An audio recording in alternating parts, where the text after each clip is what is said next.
It's time we blow this scene. Get everybody in the stuff together. Okay, 3, 2, 1, let's jam. This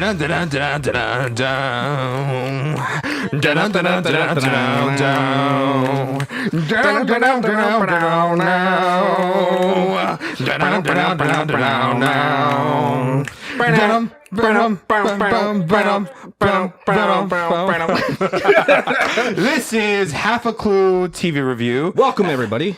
And we are welcome to talk about What Cowboy are we welcome Bebop. to talk about? I'm a little flustered after that amazing opening. But yeah, so today on our Half a Clue TV review episode 9, we'll be discussing Cowboy Bebop, both the anime, original anime version or anime, and the live action adaptation of the Sunrise production. And we, like I said, while watching this, we were both overjoyed, renewed, reborn, and at the same time, we were killed, murdered, and exorcised and sent back to hell. Truly transcendent experience, I think. So we'll see which adaptation or which property may either put us in hell or put us in heaven. So my name is Philip, and I'm joined by. Okay. Blake. Yeah. Ron, hey, what's up? I mean, a special guest. And we have a special guest star today, all from the great area of Walnuts. We have Anthony. No, you're gonna fucking dox me, dude. Holy shit! All right, everybody who's listening, here's his address. All right, Social security number. Here, introduce yourself. Oh, What's your God. social security number? I'm sweating profusely. This is why no one wants to be a special guest on our show. I'm gonna get audited. Yeah.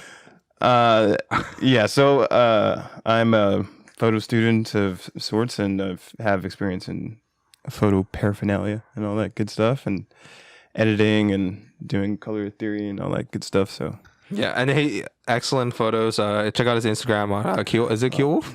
I mean, like, Yeah. I'm gonna reboot it, but yeah. Yeah, it's great stuff. He's shy. He's being modest. He's right now sweating over how amazing his own photos are. It is true. It's great. He's got the eye. Yes.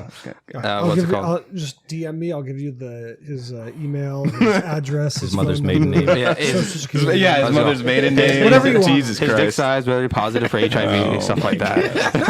Whatever info you want to know on Anthony. Yeah, if I'll you're let wondering you know. exactly like how, like if you can put your poon poon in him, then possibly. All right, so what's it called? I still don't know what poom poom is.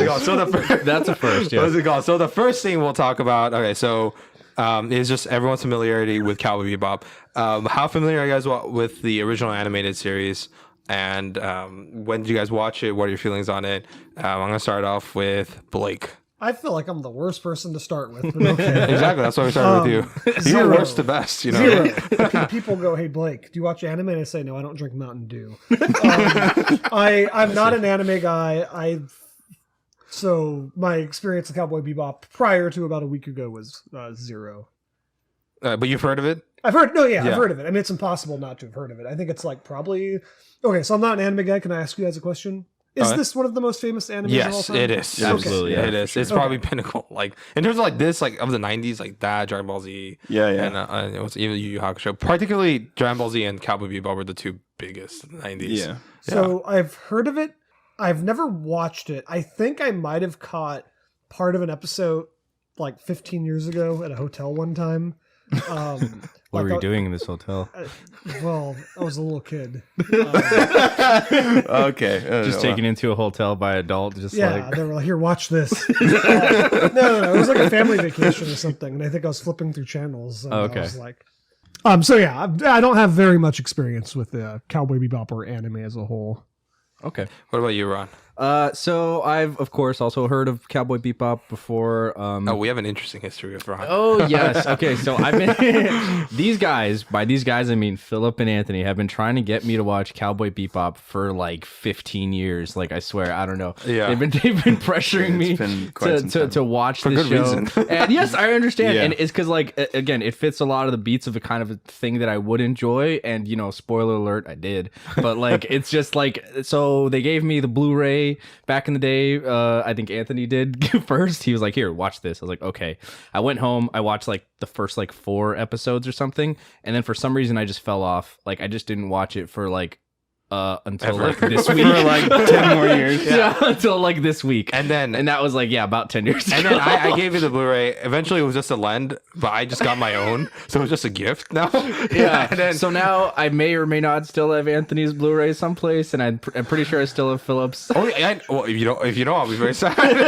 Yeah. there you go. I'll To also be very sad. fair, I would also like to say though, just don't lend Ron anything. yeah. I Blu-rays. I lent Ron a Blu-ray that was unwatched for a year, and he just gave it back one day. And I know I'm not the only person. I've heard tons of horror stories about people offering you physical media that you never watched. I was terrified. I think he's- not I even lent just- something to Anthony about a month ago. He brought it back in 2 days, Ron.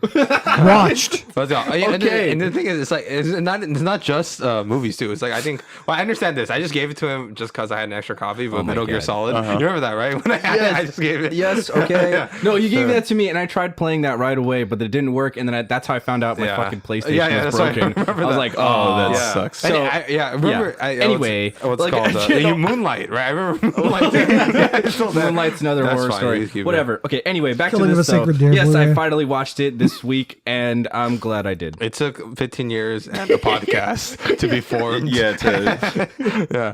practically have a gun against his head to watch. Oh, yeah, what about you, Philip? Oh yeah, what's it called? All right. For me, yeah, it's one of the first anime series I've ever seen.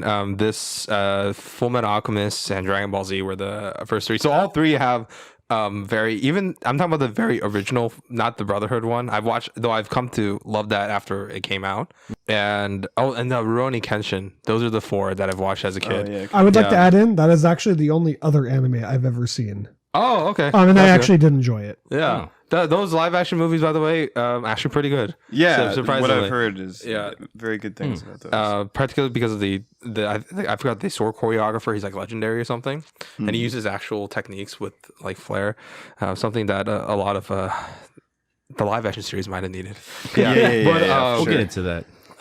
so yeah, I absolutely love this series. I liked it. I didn't remember too much, and then talking with Anthony was like I rewatched it after talking with Anthony, and then I rewatched it in between talking with Anthony this podcast, and I rewatched it again. So I've watched this a lot of Yeah, times. yeah, And what's it called? So yeah, that's my experience with it. What about you, Anthony? This is like one of the first shows that really was like, what is that? You know what I mean? Like I saw like a couple like sparse episodes like here and there, like not in order or anything.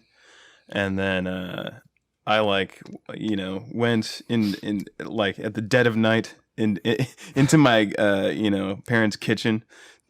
Where they had a small TV that still like was not big enough to be loud and Yeah. disrupt my parents, and then I would turn it on, and hopefully like that show would be on, or like Gundam or something else yeah. would be on. It's like that the old Cartoon Network.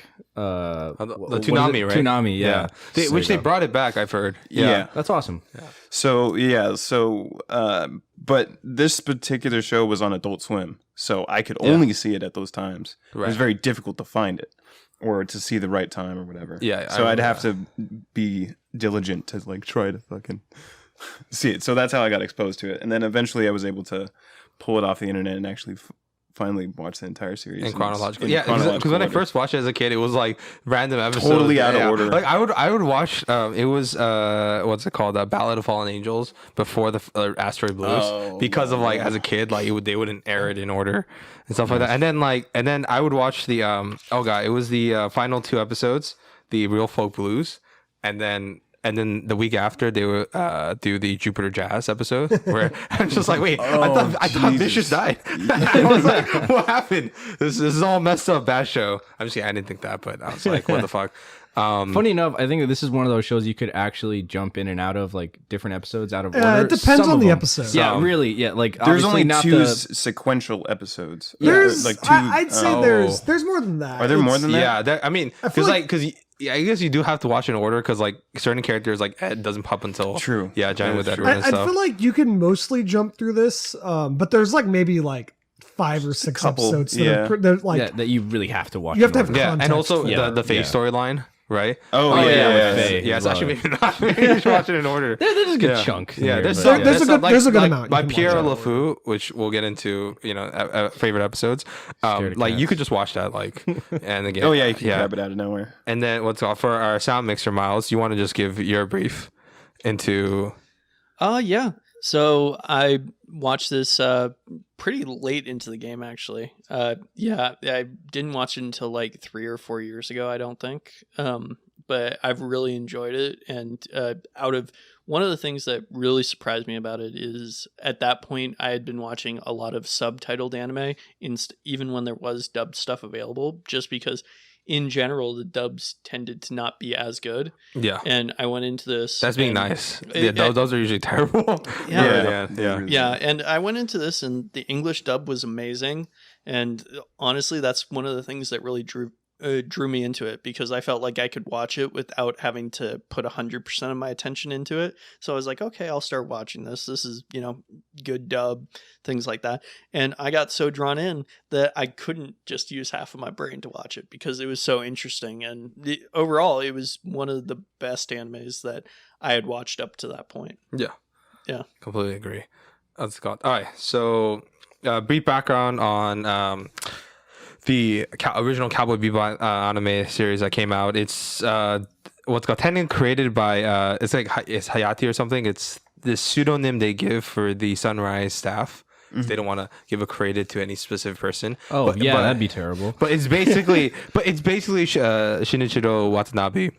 Yeah. Who made great works like Macross Plus, Samurai Champloo, Kids on the Slow, Space Dandy, Terror Resonance, and Carol on Tuesday. Legendary anime director. It's basically his stuff, but I guess for some reason they didn't want to say created by him. I think it was too early in his career. I think. Yeah. For them to be. Well, he did Macross Plus, and that was a big hit in Japan, but. And Sunrise, at this point, the company that made this, excellent animation studio, mainly known for their Gundam franchise. So at this point, it was just Gundam. And I think he was just like, hey, like after Macross, he's like, we got to do like something different. What a departure. Yeah. And he was just like, instead of mechs, why don't we do cowboys in space? And I'm like, huh? Yeah, and I think they actually had an agreement from what I remember reading. The toy company. So they wanted things in the show to be like, can we sell toys? Yeah, and then eventually he was like, "Oh, we don't want to tailor to that," so they backed out. But the subdivision of that company, I think Namco Bandai or something, if I'm getting it right, Visual or something, they were like, "Okay, we'll still finance it. We think it looks cool. We'll just give you money." And he was like, "Oh, okay, perfect." And they actually got to make it. And the crew, while making it, were like, first they hated the fact that this was only 26 episodes and that's it, and the way it ended. They hated the ending because they were like, money wise, like, how are we going to continue the series after this? Oh, yes. They were just like that too. They were just like, we can't, like, I don't like the way you ended. Maybe a little more open ended, like, or he actually survives or whatever. Spoiler. Yeah. or they're just like, we should have more overarching villains, or you should tease the season 2. He was like, no, it's because he said in the spirit of the show, he said, just like Spike, just like, how short each episodes are, like 20 to 25 minutes. You see brevity is a wit of soul type of thing. Yeah. And he wanted to just keep it short and that's it. Right.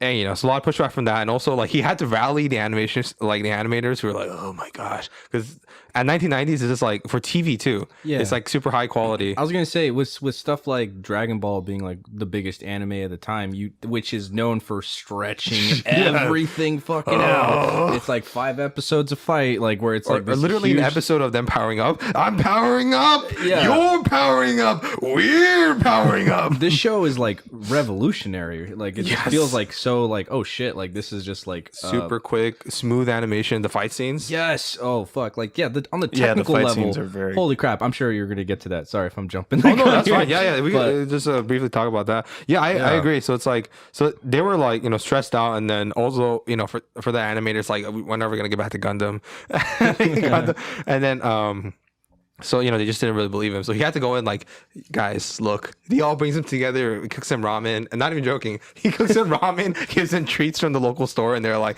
look, this is gonna be a masterpiece. Decades from now, people are gonna be like, holy shit, this is awesome. I need spiritual warriors. He's basically like maybe the Odorowski of animators. Yeah, it's like, it's gonna be fantastic. And then some of them were like, what the fuck is up with the corgi? But he said, like, he's so happy that I love this quote. I'm so happy I was proven right, so now I can go back to the same people down and say, haha, you're wrong. Nice. Which is great. So yeah, and it came out, it broadcasted in TV Tokyo from April 3rd to June 26, 1998, and just took the world by storm. America a little time after that, and now it's widely regarded as one of the most influential, not just animes, just like media ever. Like you have Ryan Johnson, who talked about his film Brick. His main character, Joseph Gordon-Levitt. If you look at it, he's basically Spike Spiegel with glasses. There's a lot of works that are inspired by that. Yeah, and it just permeated all kinds of culture. Yeah, and even like and Josh Whedon denies it, but I think like sources say that he's a big fan of the Cowboy Bebop show. Oh, for Firefly? So, you think, dude? It's just like it wasn't taking it. Dude, Yeah. it was. No, that's actually funny. That's like one of the reasons why Anthony was pushing me to watch the show so much is because I had watched Firefly first, which I love, by the way, and I highly recommend if you like Cowboy Bebop. Watch Firefly because it's the actual proper live action adaptation. Yeah, I was gonna say it's like if you want to watch an American live action version, watch Firefly. Yes. It's like it strips away all of like the jazzy blues, noir stuff. So don't expect that. But like it's fun and it obviously takes a lot of Okay, so does the live action version. What's it called? Yeah, all right, so, brief, and I guess we were kind of shared our opinions on it. Oh, and also, masterful score by Yoko Kanno. But I think she's the MVP of the series. Yeah. And when we get into technical and music and stuff, we'll go more into that. She has, impressive resume. She even did the live-action TV series. The best part of that show, too. Yeah. Her music. It's one of the best soundtracks, the anime at least. Yeah. That, like, just ever that I've heard. Like I'm just like it's so killer. Yeah, man. She's got so many fucking good music to her name. It's crazy. It's crazy how much she's made too. Yeah, it's a huge. She's on a huge amount of lists of music to be made for series. All right, let's go brief rundown. After you guys watching, especially with Ron, like I already know Anthony loves the show. I love the show. Miles does. For you guys, first time watching it, what were you guys' experiences watching it? Were you guys dreading it? And then when you guys actually did watch it, what did your opinion come at the end? Who first? I'll lead. Yeah. I'll say like when I first started watching it, I wasn't I wasn't dreading it, but I was definitely like, oh, man, like the first time I tried watching it, I didn't exactly get into it right away. There's stuff I saw in it that I liked, but I was like, I don't know, it just kind of it didn't catch me like right away. But a couple episodes in, like it's hard to remember exactly which episode it was. Probably Ballad of Fallen Angels, which I think a lot of people would say is like one of the best episodes. I was like, oh, this is awesome. I was like, I want to see more of this. Like, this is really cool. And yeah, and even then, like a lot of it felt like it was a show where you're not supposed to be binge watching it, No, like, it's supposed to be week to week. Yeah, like as I was watching it, I was like, man, I really wish I didn't have to crunch this into such a short amount of time because I would rather, just like take my time with this world and these characters. It's a digestible show. Sometimes you get shows like that where it's like you want to sit on it and think about it for a day or two after you watch an episode, and you don't get that in every show. And I think that one of the things of the many things that make this show very special. Each episode in the series has a theme and like a lesson. Themes. I know. and it's like, and he modeled he's saying that basically it's 26 mini movies or something. Yeah. It definitely feels like that. Yeah, he said with sequels. That's what he said. But yeah, that's his way he did it too. But yeah, it left me wanting more. Like by the end, I was like, like I know, it sounds like it's really bittersweet for so many reasons. But I was like, I kind of wish, movie. that I could be like, just stay here longer. See you, Space Cowboy. Yeah, but I was like, that's why Netflix decides to pick it up and back to the world. What about you, Blake? I'm not gonna lie, I was dreading watching it. Even though I knew I was probably gonna like it. The truth is, like I said, I'm just not an anime guy. I've spent most of my life avoiding anime at every turn. It just, as quoted by him, because he does not drink Mountain Dew. Because I don't drink Mountain Dew. Sorry, I don't have a waifu pillow. I don't drink Mountain Dew. But I'm not gonna lie. Yeah, I really, really fucking liked this show. The thing I like, it's funny that you say that like the Ballad of Fallen Angels is like what got you involved, and that's like the first like plot kind of driven Yeah. episode. You see, for me, I actually like that most of the show isn't very plot heavy. I feel like this show to me was very atmospheric. It was more like just an experience a lot of the times than an actual plot. Most of the episodes are just like, it's very serialized. It's just kind of on to the next thing. I mean, I do think there is an importance into watching them in order though, because there is a story told. But yeah, I just found it to be really cool. I really liked how atmospheric it felt. And my favorite thing was just kind of living in this world, just living in this weird world and just traveling it with these like weird characters. And I just liked how seedy and dark and kind of grim everything kind of is. I really like the neo-noir aspect. It's probably my favorite part of the whole show. Like 80% of the show is just like atmospheric shots of this like world that has fallen apart. And yeah, I don't know. Yeah. It's kind of something to vibe to. You know what I mean? Yeah. I think if you like smoking marijuana, this would be the perfect show to like just smoke and watch. It's very.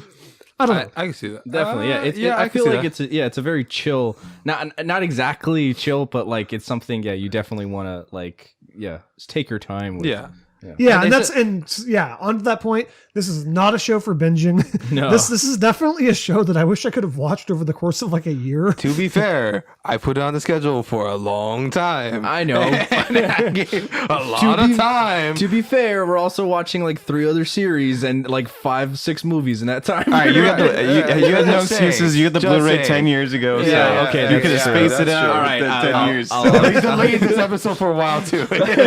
What's it called? Hence why we had our infamous episode, Arcane. Came out not so long ago. Yeah. Oh, not gonna get into that. Yeah. What's it called? But yeah, I for me, it's just like what struck me about the show was a lot. It's also like, compared to especially the 90s where it has a very a lot of animes have these extravagant settings, usually super highly detailed, which is I like, in his own weird way. And is Victory Gundam or the weird over the top Gundam series where they like shoot laser beams from their chests or something? Is that from the 90s too? You know what I'm talking about? Like Victory Gundam or G? It's like its own timeline. I think G Gundam is what you're talking about. Yeah, G Gundam. Yeah, like that had wild settings too, but G Gundam's weird as fuck, man. yes. And then or even had like it's fun, but it's weird as shit. Yeah. And this but it's nice to have it with settings like this. It's definitely a little bit more stripped down, as Miles mentioned it before in private conversations, like a tribute to Americana, and you could definitely see it through the visuals and the settings. Oh, absolutely. Like there's a tribute to obviously a tribute to westerns and noir films. So and yeah, also even to the Mad Max, which is apparently Watanabe's one of his favorite post-apocalyptic films. Oh, yeah, nice. Yeah. And that's one of the things I love about it too. Sorry, but it's like just that it does feel like post-apocalyptic, but it feels like the world is just limping on for like so long. Yeah, it's progressing, but and regressing at the same time. Yeah, it's exactly. This weird contrast, and I like. It feels like there's a world. Do you know what I mean? Like, especially as opposed to like the Netflix live action, like it just really does feel like whatever society's just dealing with it. And people are just doing their fucking thing. Shit happens. We're just trying to live. Yeah. And all the details are consistent, right? Like if they bring up a detail from like episode one about the ISSP. It's consistent throughout the entire series. Unlike live action, we'll get into that. ISSP. That was at the gate or no? No, that's the International police force. Yeah, that's the one that Jet Black used to be. Gotcha. Also, I think this show is like the most what do you call it? For an American audience, I think this is like accessible. It's one of the most accessible shows. It's one of the most responsible for like making anime like popular in the United States. Yeah. It's because it's so American. It's very Americanized. So done well. The attributes to American music are done so well. Yeah, he's just like their the names. Spike, Tarantino Jet, of Japan. Yeah. Like He really the names is, dude. are really, Yeah, he's very Tarantino-esque. I think Blake, you were saying that. Yeah, too, I was saying that this almost feels like if Quentin Tarantino had to make an anime, it'd be something like this. Yeah, Like it's got all those elements, the neo-noir, the western, the blaxploitation films, the like the 70s music action, choices, like especially. or even kung fu film shit. The music choices, of course. Yeah. It's it's great. It's like and it's good mix. It's a good blender of all that Yeah, stuff. not enough feet shots though to be Tarantino. Yeah, that's true. true. There would have been definitely way There more was shots only of like Faye's one of feet, Faye's feet. That's like a disappointment. Faye would be like cooking with her feet. But All right, so now we got into a brief talks about the original anime. So let's talk about the elephant in the room. Netflix has decided to make a live action adaptation. At first, I was very excited. I was like, "Oh, you know what? Okay, fine." I said it. I was like, "You know what?" I'm not sure I was why like, you you know what? I'm place faith thinking in this. this is before they talked about this is before Max Steel came out. Because I'll tell you why that's very important. What's it called? Okay, Because they were like, "Oh, Christopher Yost or something." I guess like he did Thor: The Dark World. I wasn't the biggest fan of it, but I'm like, okay, he's like. And not even my favorite. You're not winning this MCU. No, I was just like saying like, okay, you know what? They got like not a shit because he used to get like real shit people to do this. So at least he's like kind of professional. Okay, he is professional. He did the Dark Roll, but like, and he's he seems like a really big fan of it. He was developing the show with Netflix, and I was high off the Netflix with The Crown, House of Cards, the first 2 seasons, and the other live action shows they were Queen's doing. Gambit. Well, Well, that's animated. Yeah. Well, I mean Queen's Gambit came out just recently, so I'm thinking about my mindset during that time. The end of the fucking world. Yeah. Oh, that was after that's called. They announced it, so I was like, okay, this is cool, and it took a long time, and they said John Cho, and I was like, he's a little old for Spike Spiegel. 50 years old. Yeah, and Spike is like 26, 27. I don't think he's bad casting. No, I don't think he's bad. He is casting. He's too really old. good. But at first, I was still like, okay. Personally, I would have preferred like maybe a more unknown, younger guy that kind of I can embodies definitely both see that. like the John Cho's acting ability, but also the kind of youthful. Even though youth is not really a big part of Spike. But I was like, okay, whatever. That's cool. That's cool casting. Yeah, I was fine with that too. And then Jet Black, Mustafa Shakir. This is like way down the line. I think I watched Luke Cage season 2. He's the villain there. I forgot what he is. He's like he eats a drug and he's like beats up Luke Cage. I thought he was actually like really good casting. Yeah, though. he- probably the best. If you close your eyes, like he sounds like Yeah, he does. He sounds Directly exactly like the It's, Yeah, it was crazy. actually tripping me out when I Yeah. first watched the So- Netflix series. It's yeah. like, whoa. So- also, like they actually wrote his lines pretty good too, because Yeah. like there's some scenes in except there the where daughter stuff. Like except We'll get into that. We'll get into We'll that. get So- there, but yeah, like his like the way he would say and the connotations and his like the way he carried himself was Yeah. very Yeah. Jet Black like. Yeah. And I was like, damn, that's Yeah. crazy. And he's probably the best. And Daniel Pineda's Faye, but whatever. But I don't even she's think not she was that I'm bad, but saying, she's not fake. Yeah, that's, she's a like, different that's the character. biggest issue. it's like I think it's more problems with the writing. Than, Yeah, than anything for sure. else. Definitely. right. I mean, but then the corgi was the best part. Let's be honest. Yeah, Perfect. Corey's not Yeah. even in the fucking live action show. He is like barely though. He's barely. No, but I feel like, he's okay, barely there. you know how I say a lot of the show's atmospheric? Yeah. One of my favorite things about the show is just like those. the anime. There's a lot of the anime, I should say. There's a lot of shots of just space, where they're going, and just inside Them the ship. chilling, yeah. There was just a lot of shots of them chilling, and like I feel like Ein is always just fucking around in the background, which I really like.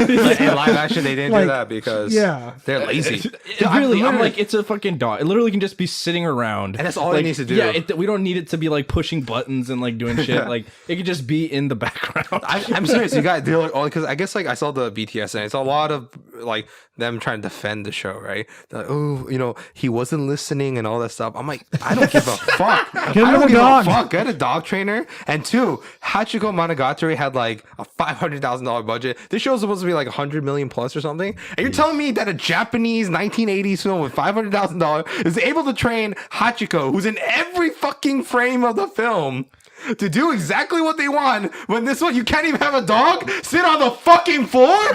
Are you kidding me? Okay, Are you kidding me?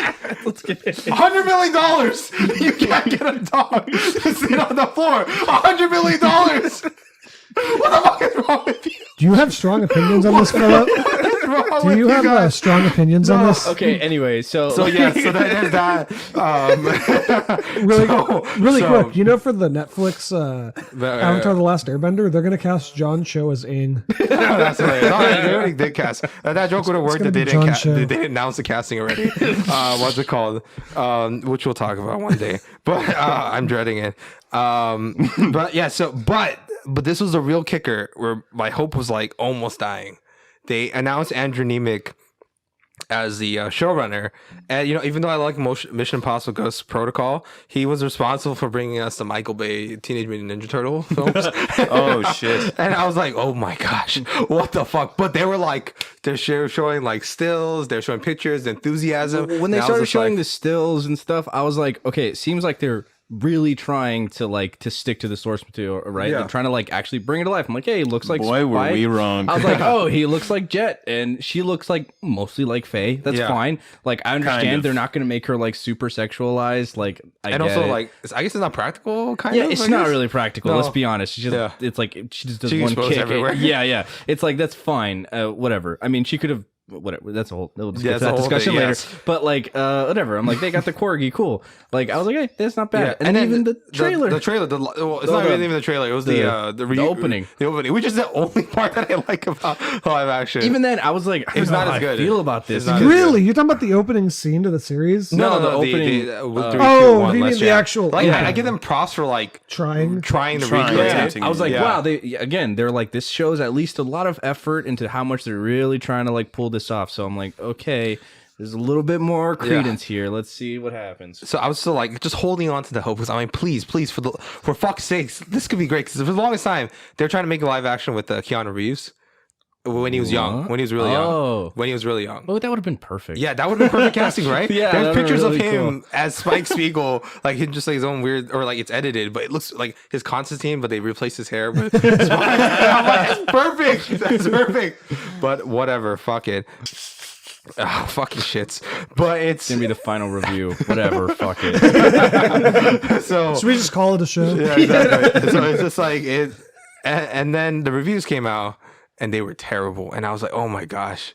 Oh my god! But I was like, I'm hoping maybe the critics just don't get it, right? They don't get this is the anime, right? I'm like, maybe these professional reviewers been reviewing a TV show since the '60s. They don't understand TV, right? I'm like, that's probably what it is. I was in denial, and then I watched the show immediately with the first episode.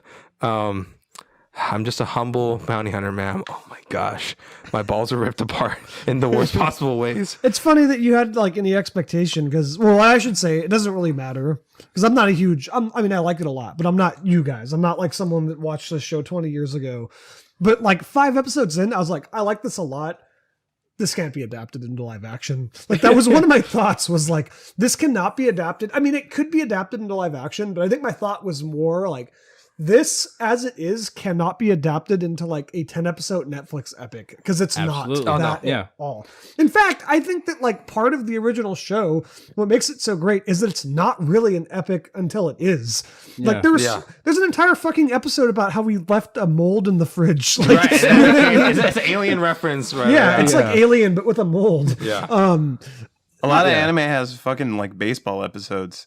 That's always their throwaway episode. Oh yeah, and Jujutsu Kaisen just bottle recently episode. they had the baseball episode Like a too. bottle episode. And Jujutsu Kaisen, remember? Like a bottle yes, episode. they did. Yeah. And then I'm surprised they didn't even do that. But Samurai Champloo came out, and then they did do that. Yeah. Oh, okay. There's the thing. But anyways, I don't know. I just think that this is something that would be extremely hard to adapt. But I still think it could have been done. because, Because that's Firefly. It could have been done. Yeah. There's Again, Firefly shows that you could have done it. Yeah, I'm you very can. confident that this could have been done. Yeah. Just not by these fucks.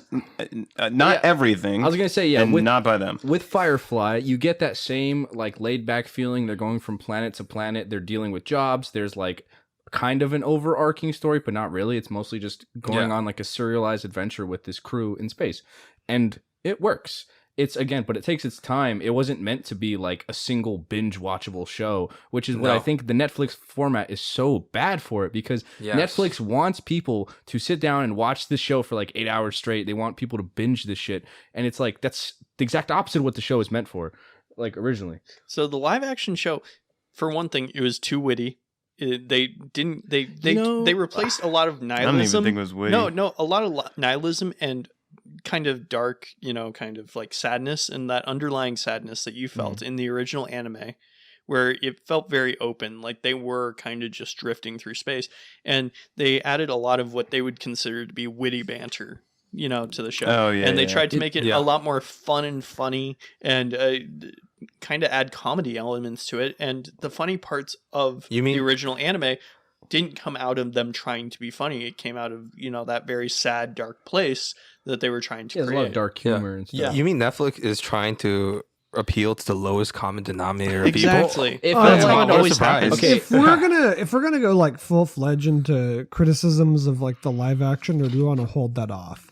Because I do have a big one. Okay, wait. Yeah. What about you, Phil? What part are we at right now? Where we should No. be? We're just into brief discussion about live action. So let's just get into, I guess, the characters, right? Of Okay. both the live action and Let's focus on the anime first, just so we're not constantly comparing. Oh no, that's exactly what this episode is. Okay. I know. All right. I just What's it called? I almost wish this were 2 episodes because I feel like it's two fucking different things. Let's just say Yeah. that was the Yeah, original they're plan. very That was different. the original plan. That was the original plan. That was That's the original plan. Me But and then Ron don't because- know anything. It's fine. I could have sworn. I thought it was. I'm the talent. Let's just say certain things got delayed and certain episodes were released weird, so we had to make Frankenstein versions. It's not you my know? fault. I was working 6 days a week. No. It's what's it called? So yeah, we had to mush this into one and make comparison. all there. right, so- but okay, so it's so let's kind of go into main thing is like the characters of both, right, and how the original anime did it and the live action did it. Right, so our main group is composed, at least in the anime, not in the live action. We'll get into that bit. Is Spike Spiegel, Jet Black, Faye Valentine, the core 3, and then you're joined by Edward, and Ein is in the background as a cute corgi. Ein is the main character. You fucking Yeah, right. that's what I say. 5. Ein is in the background of like every He's shot. a background main character, BMC. And what's going? And then you have this kind of looming threat every once in a while that pops up, Vicious, and And I like that it's in the background for the most of the part. yes, Yeah, I 'cause agree. Yes. He's sprinkled He's in supposed there. to be. Yes. He's supposed to be just a Oh my little bit every God. once in a while. He's not much of a character in the anime. Like No. he's there. He's more of like a He's a plot presence. device. Yeah, Yeah. like but he's also he creates his presence and this like He's ominous a tone. presence. He's a mirror to a force the of main nature. character. He's kind of just He's a- like He's kind of just force like a of nature. reminder. He's like a of- shadow. He's like a of- reminder of his past. Exactly. That's exactly what he is. Exactly. Yeah. Shadow of the past. Which when we get into themes and stuff like that about He's like this looming reaper that just like Yes. floats Yeah. behind him. He where it's looks oh, like shit. death. That's Yeah. that was the whole Awesome. point. he has a sword too. He's That's essentially silent, it's a gun. intimidating, like dreadful, like thing when it comes up. It's like, oh fuck, here he Yeah, comes. but also he's fucking cunning. People are scared of him. The elders are scared of him. But the only reason that people keep him around is he makes the money, and he's super smart. He's a super smart and super dangerous person. Yes, and he's So- effective. Let's And see, effective, How does yeah. he compare to the live action? Yeah, one? so Would let's you go to say? live action. But we're on the live action Spike, Jett, and like okay, they don't even have Ed until the very end, the last episode. Which I think, thank God. I don't know if we could survive 10 episodes with that Ed and the entire thing. Yeah, and Holy Ein crap. is like barely in the show. Yeah. Like one of the best characters, one of the best BMCs out there, background main characters. Just like It's a little data dog. It's just like it's barely in there. They didn't even talk about him being a data dog. No. In No, the wait, no, originals- they do a thing where they hack his brain at one Yeah. point, right? Yeah, but Yeah. they never call him a data dog. They never call him because I'm Yeah. the genius dog. I didn't they understand it never first. established that. Yeah, I was They gonna went say one I step didn't. further in the live action. I was gonna say I didn't understand at first when like he starts hacking into the dog. I was like, wait, what the fuck? I was like, why? I was like, why is he able to do this to this dog? I thought it was just a rare dog. Like, what the fuck? You would only understand any of that if you watched the anime. Yeah, right. So like when anybody else is watching this, they're like, why the fuck is like laser like the girl said? Why are there fucking? Why is he projecting they shit don't out of his establish eyes? it at all. They abandoned the fucking dog and the courtyard. Fuck them. I wanted them to all fucking die. Miles also agrees. Fuck them for leaving the dog. I hated everyone. Oh my God. I will say, apparently I was reading about this. They retconned the whole like Ein situation, and they said that him and Mad Perot were both like developed together, so they were both part of the same experiment. That's why Perot was able to Right. hack him. I remember that. Yeah. That's so Yeah, dumb. yeah. Well, It's like I did. kind of like the thing where they're like, oh, dogs are like super rare in this world, because it's not like that in the anime, right? Like in anime, there's just don't they even dogs say are- that he's No, a yeah, he's a everywhere. common Yeah, dog? they're like, oh, Yeah, yeah, it's just a it's common free. dog. Yeah, I mean, that's like, I don't- it's worthless. He's only like worth, worthless. $2. Yeah, He's worth like he's- $2. But for some reason, they decided to do the whatever. They're like, They oh, threatened to eat him. dogs are rare. I liked when Faye was like, what the fuck is that thing? Like, that was one of the lines that I actually thought she was pretty funny. Yeah. When she's like, what the fuck is that? She's like, can we eat it? And she's like, no. Can we sell it? No. Yeah, like that was funny. Like I liked that. Yeah. But also then it creates issues again when they're on this dangerous Yeah. adventure and then they see a dog, everyone's gonna want it because it's super valuable. But Which I don't know why they have to make it I don't animals. know. I don't know why they had to do Foresight. that. Once again, the writer Max Steel it helped like, develop this. it wasn't a terrible idea, but it's like I think it was a terrible idea. By the, As- by as the a- way, I had one glaring problem with the fucking live action thing was like Spike had a chance to kill the Vicious? Yeah. Oh Yeah. Yeah, I remember that. Yeah, Yeah. too. What the fuck? And then he just could've repeats shot a line twice. after like some guy who just talked to him or whatever. He repeats some stupid line that he's that's a show. Hakeem's line. Oh, Hakeem. Yeah. By And the way, you're they like, fucked up what Hakeem the so much fuck? too. Oh, also they threatened to kill dogs. So don't do that in a show. By the way, Yeah. if you're not gonna make something somebody absolutely terrible, don't do that. Don't do that to your audience. Fuck you. yeah. It's Don't so do that. It- All right, it's so like- let's okay, yeah, go. Let's go back, down let's the go back. Yeah. Let's say Oh, yeah. we're gonna go before we get to the mountain of Vicious and Spike, particularly Vicious and Julia. Actually, no, never mind. Vicious and Julia are the big mountains. Yes.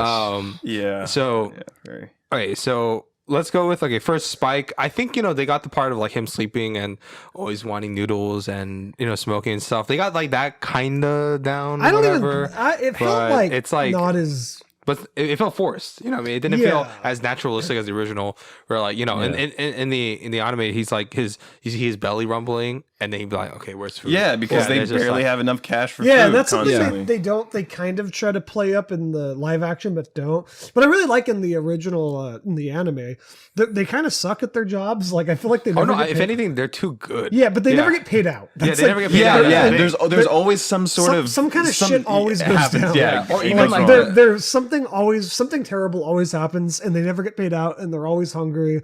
And Spike is just eating bell peppers by itself. Yeah. And I like that. And I like that he's just always hungry. The team could literally save the planet, which they do, and never get paid out. Yeah. and that's yeah. always the case. Yeah, especially during the episode where they stopped Maria Murdoch from destroying the, Oh, the, yeah, monkey- they literally saved the monkey world. gene. Yeah, and then they didn't get paid out. 'cause Entire she said, planet, yeah. It's called it's a Wulongs, the 5.5. But I don't know. million. I feel like Spike is kind of like a hard character to portray, though. Also, because he's a weird character, right? He's like kind of like a darker character, but he's also kind of whimsical in a way where he's always like hungry, but also he's kind of haunted. I don't know. It's a really weird. He feels like a do you fucking mean? person. Yes. Yeah, that could be done. That's been That done could be many done. times. It's I just think- not in the way they did here. he's like, I guess, yeah. He's basically he's world weary. He's dark. He's basically but what's it called? His name is Malcolm, right, from Firefly. yeah, Yeah, that's he's a basically- lot like Ian Malcolm. Yeah. Yeah. he's world weary, but he uses his he jokes around to keep things light, even though he's like carrying this darkness with him and his past, especially because in Firefly he's a war veteran and they lost the war and he lost lots of people and shit. And now he's just forced to live out on the edges of society. Yeah. A lot like Spike. Yeah, pretty He's much. like, where he's like now lives on the edges of An society. ex-syndicate member that. Yeah, you know, he tried to get out, whatever. It's like I don't know. So it's like, they could have done it. They could have had him be like a little more charming. But I feel like when they first introduce him, they immediately show he's a fucking moron. Where it's like he just walks in to with like, his headphones. huh? Yeah, with his headphones into the middle of the heist, and he's like, what? And then like in the anime, they show him, and he like, what does he do? He like fights the dudes in the convenience store or something, and then he's like using his clever moves to like really kind of get the upper hand on these dudes that have the guns on him and shit. That's in the movie. That's in the movie, actually. Oh, that's the movie. Okay, Yeah. sorry. And then That scene is so well fucking crafted. Yes. Holy shit. And you use a broomstick, right? Or He uses a party popper. a party popper? Yeah. Oh, so yeah. he does that, and then he does like a fucking badass like kick to that guy's face. Then he spins around, kicks him again. It's a fucking really. If we're talking solid about the scene. characters in the anime versus the live action, I have to say this now because it's going to make me go insane. The biggest thing about the fucking live action that bothers me, or the second biggest thing, I'll get into my first one later. My second biggest thing that bothers me is I really like his relationship with Jett and Faye, and to an extent Ed, like in the original, because it's not so much that they're friends. It kind of feels like a weird roommate situation to me a lot of the time. Yeah. They're all just they're just these fucking weird They're drifters. people. They're drifters. Yeah, they're just like these weird drifters that all kind of have weird traumas that they don't want to talk about it with each other, and they're all kind of just floating around in space, hungry together, and they all make bad decisions. Yeah. And they're roommates. That's kind of what I'd call their relationship. In the fucking live action, they're instantly like, nah, man, we're partners. We stick together. And I was like, that's one of the things I liked in the anime was that they really don't. Like, they kind of just go off on their own a lot. And like, they're like, where's Faye? She left again. They're like, fuck. They're like, fuck her exactly. then. Whatever, man. Like, forget it. Let's just go. Like, I just hate that. I hate the forced like buddy nature of their relationship in the live action. I think we'll get into this. Hold on, I'm going to circle back to this really quick. Let me just complete my thought really quick about the opening scene with Spike and why it's so stupid. Because there's like that party popper scene. It's a very similar thing, right? Where he kind of walks into the situation and then he like kind of, boogies his way out with like his fight scenes and his wits. In this one, he starts off by like, he kicks the fucking coin into the dude's head where he could have just gotten shot. He's like, it's this over elaborate, like wide open scene where again, he could have just gotten shot because there's 3 dudes pointing guns at him. And then it's like, he just looks like a moron. Like, I don't know. It just feels really so dumb. Forced. Yeah, it feels so forced where they're like, we got to make this guy look cool.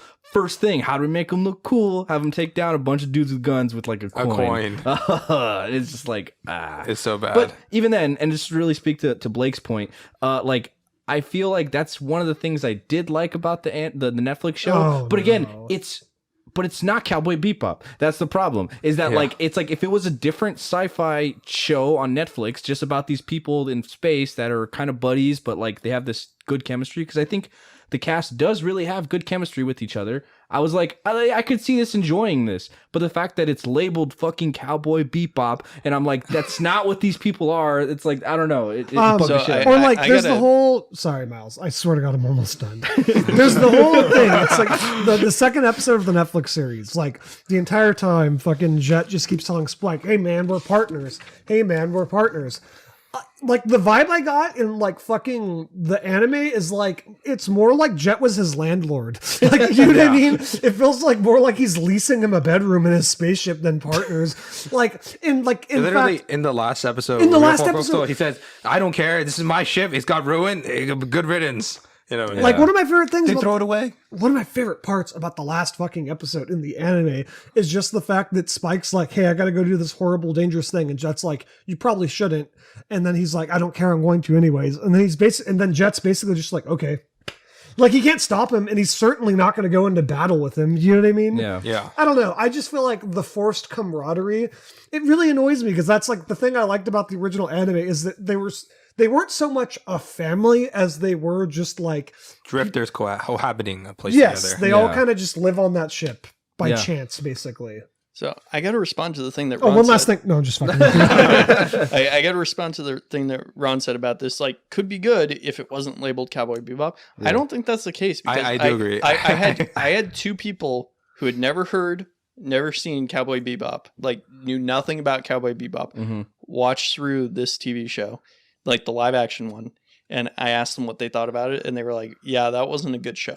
Yeah, no, see, that's what I'm saying is like, there's moments like that when, like, okay, like, we'll get into like episodes we liked with Cowboy, the live action one, but there's like moments where like, Spike and Faye are like exchanging like stories and scars when they're hanging out, or when they're like doing the heist plan, or like not the plan, but the plan to like stop that's some the shit dude. they They were all too do. similar. Yeah. There was no real distinct characteristics to the personalities, at least. It takes Faye and Spike the entire fucking series to be able to stand each other, like in the original.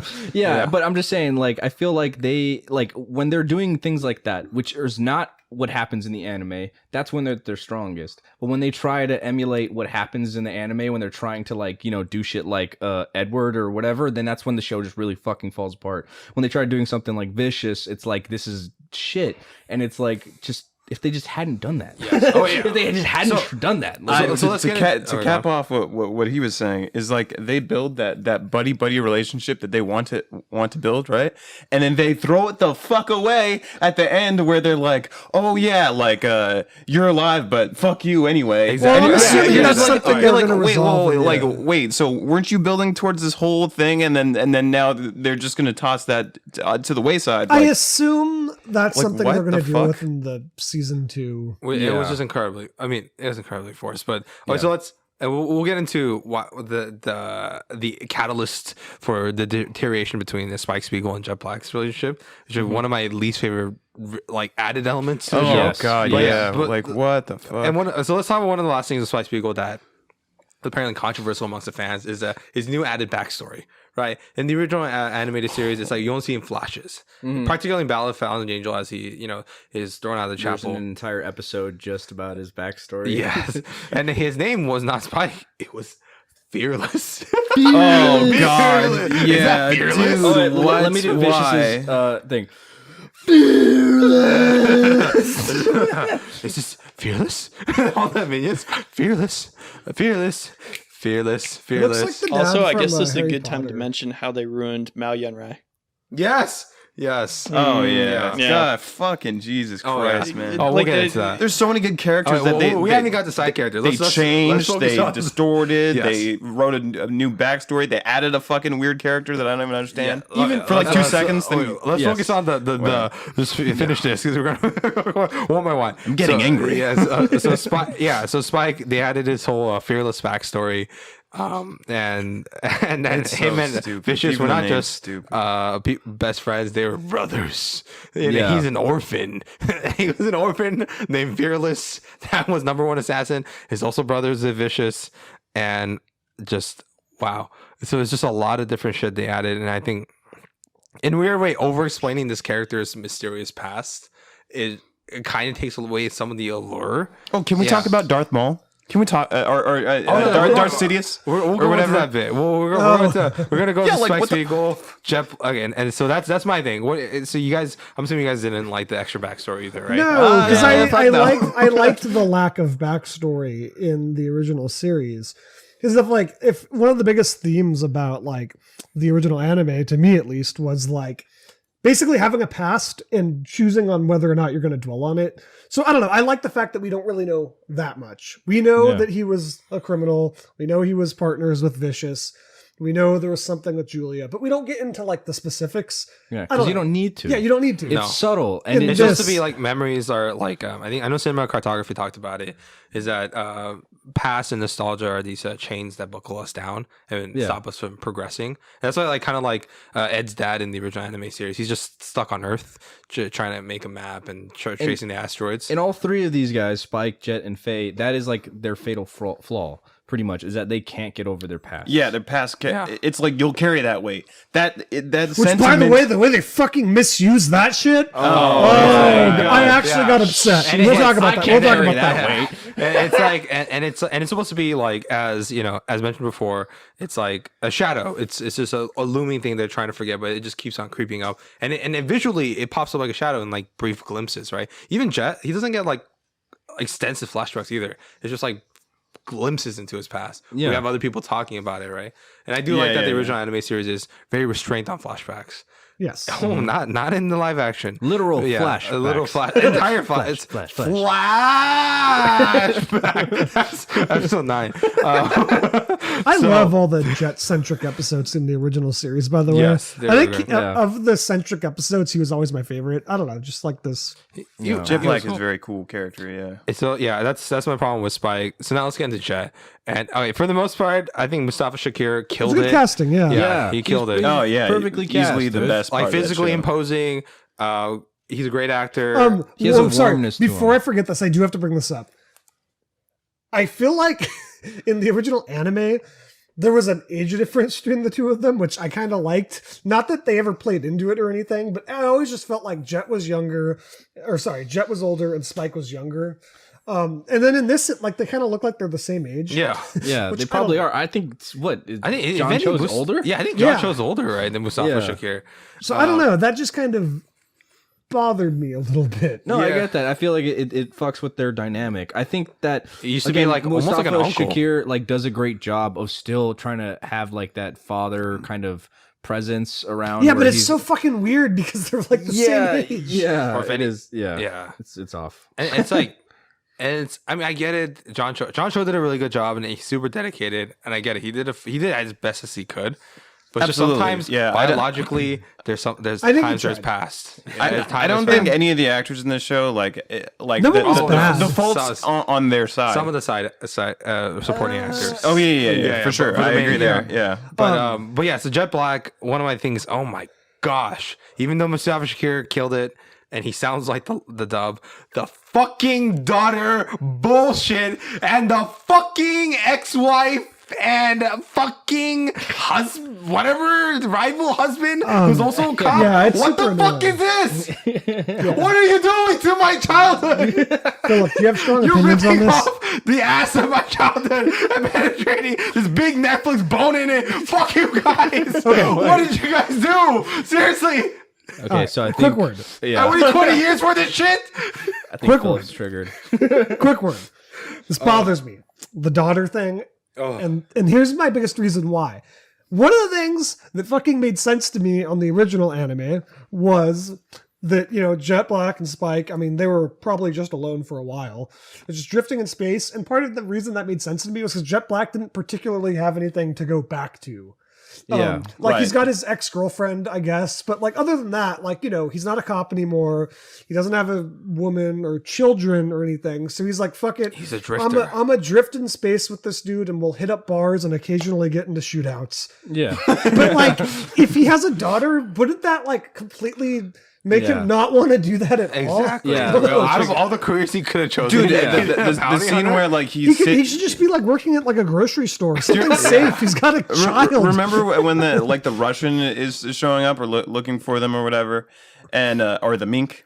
In the Faye and the fake mom. Yeah. So episode, yes. like he takes that device or whatever, and he projects himself into the play or whatever. Yeah. It's just like you're in a fucking like there's a shootout behind you, dude. Yeah. Like you could just catch a bullet and die. that and, again, grinded and he's everything gonna to see a your halt. hologrammed. the thing is, I didn't blood hate coming out of that your head. scene. I think that was fine. But it's just and not it was Jet funny. Black. It's just not but Jet- again, yeah, it's just not the character. what it shouldn't have been in. Jed is this. always on top of it. He's the one who's always planning. He's the one who's always like knowing about details, trying to do background information. He's like the producer of the Cowboy Bebop. Like he makes sure everything is Yeah, he's on the a title showrunner of for shit. sure, yeah. But then in this one, he's like, "This is my daughter. Okay, hold it, my daughter." Again- oh wait, I'm sorry, I can't do this. It's because of my fucking daughter. Oh wait, I gotta get a doll for my daughter. Yeah, Oh the my thing gosh, is, a doll. It's like the big part of Jet Black and his whole story, right, is that he has no past, right? He has nothing else to go back to.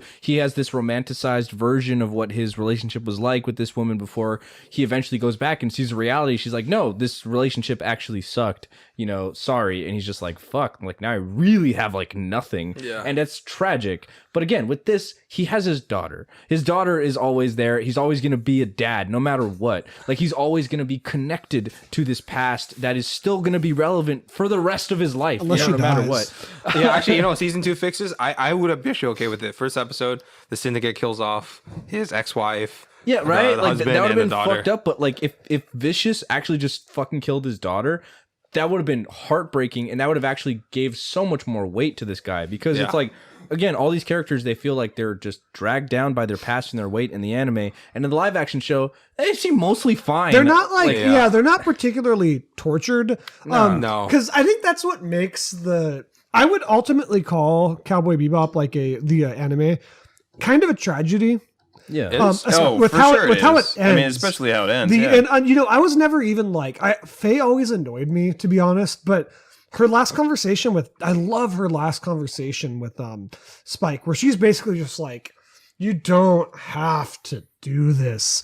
Yeah, it's like the Spike moment knows when that. they're actually like friends right Yeah. there. And She's it's like, just this- yeah, please don't do this. And I just like that Spike, like, he's intelligent enough to know that shouldn't do this, but he does. And he said, like, his line was like, "I'm going there to see if I'm still alive. Yeah, I've actually ever been alive." And I don't know. It's ultimately a tragedy. But like, it's because these characters are weighed down by their past. But in the Netflix series, like, he killed a kid. Yeah, dude. Okay, that was a teenager, by the way. There's one other thing that was striking about the show is like I was like, John Cho seems pretty okay with that, by the way. Right? Spike and all these characters, like they all seem like they like fucking killing people a lot. Like in the fucking animated show, like they will peg somebody, they'll shoot them in the leg.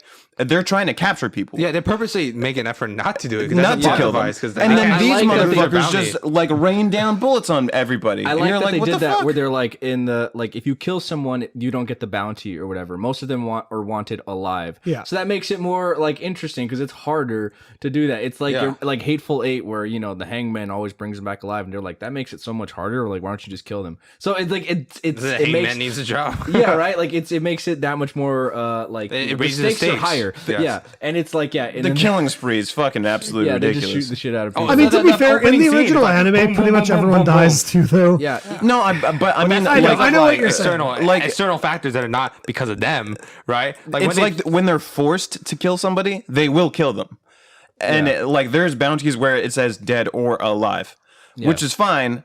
But like they don't really go for kills in the show at all. They purposely try not in the to, anime. They really try not to.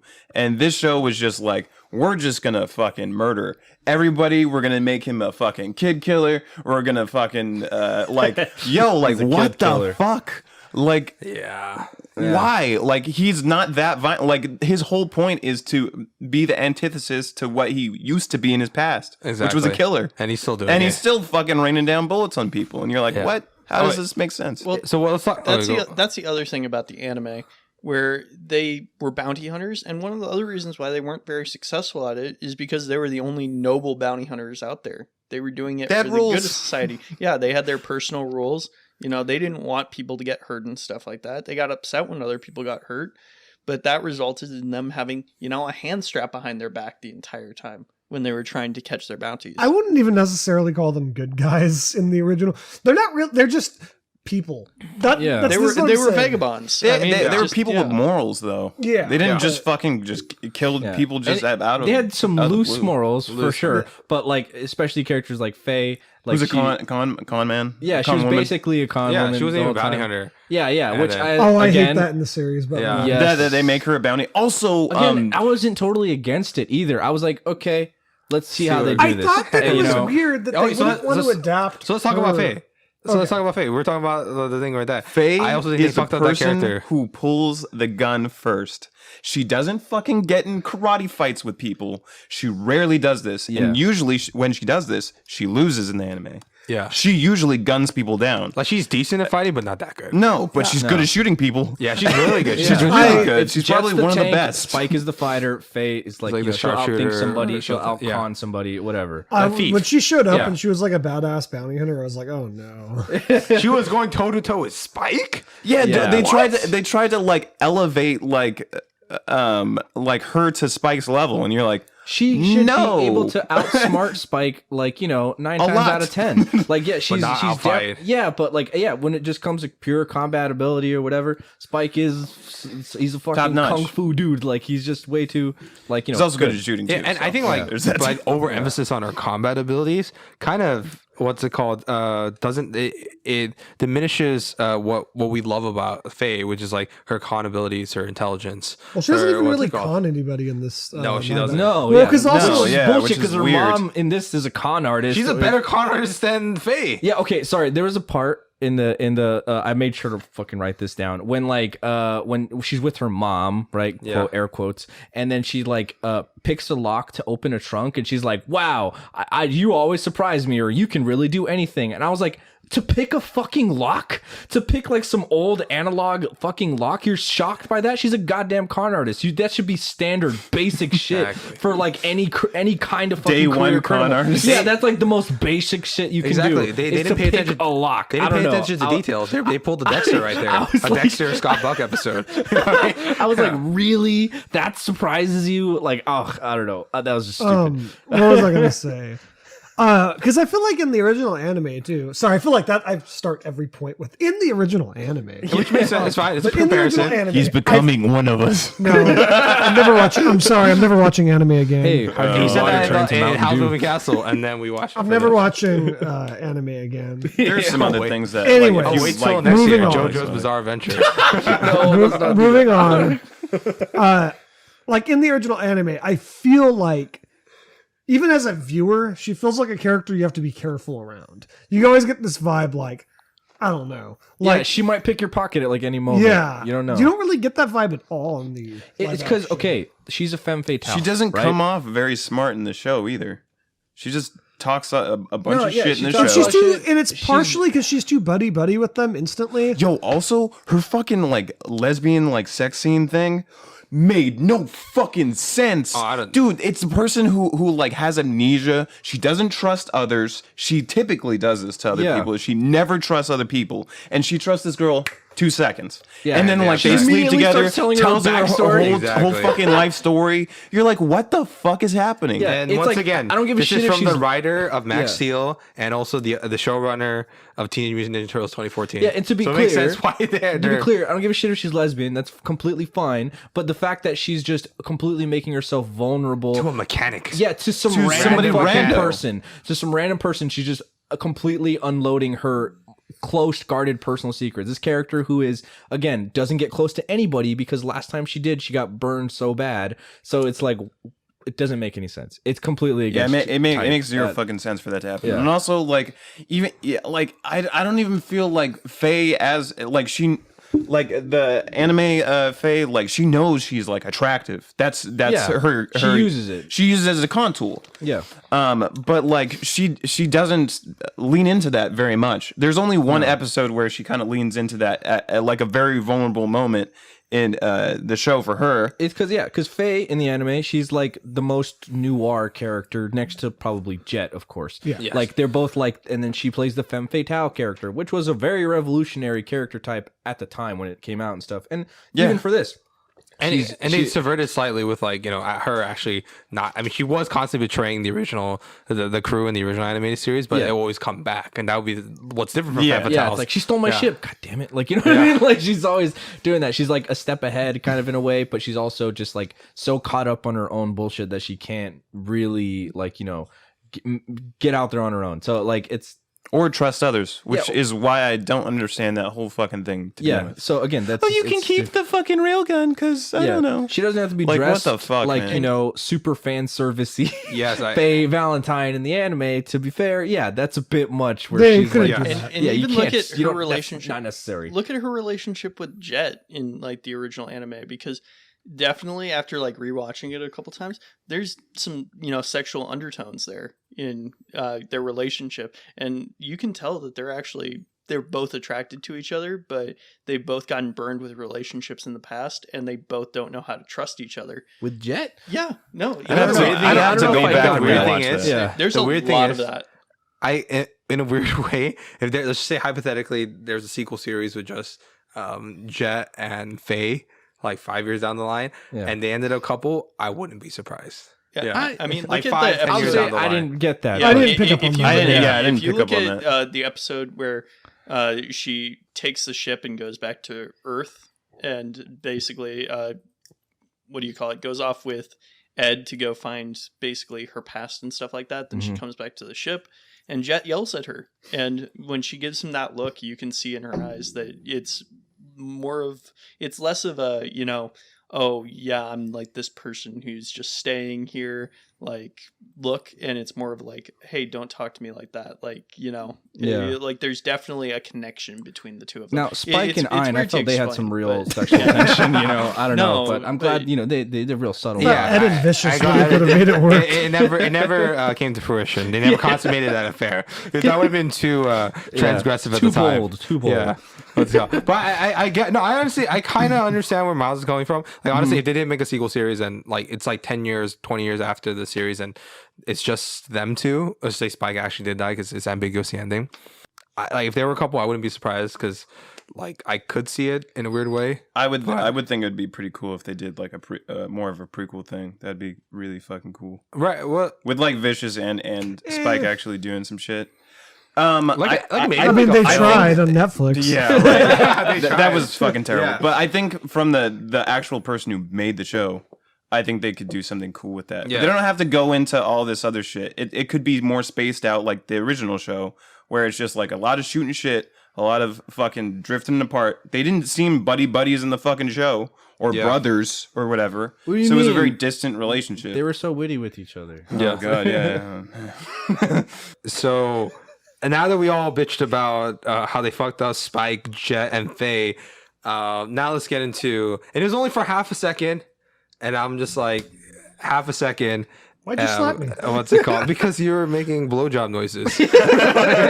What's it called? No blowjob noises until the end, where we actually give each other blowjobs. All right. So It's on Patreon. Yeah.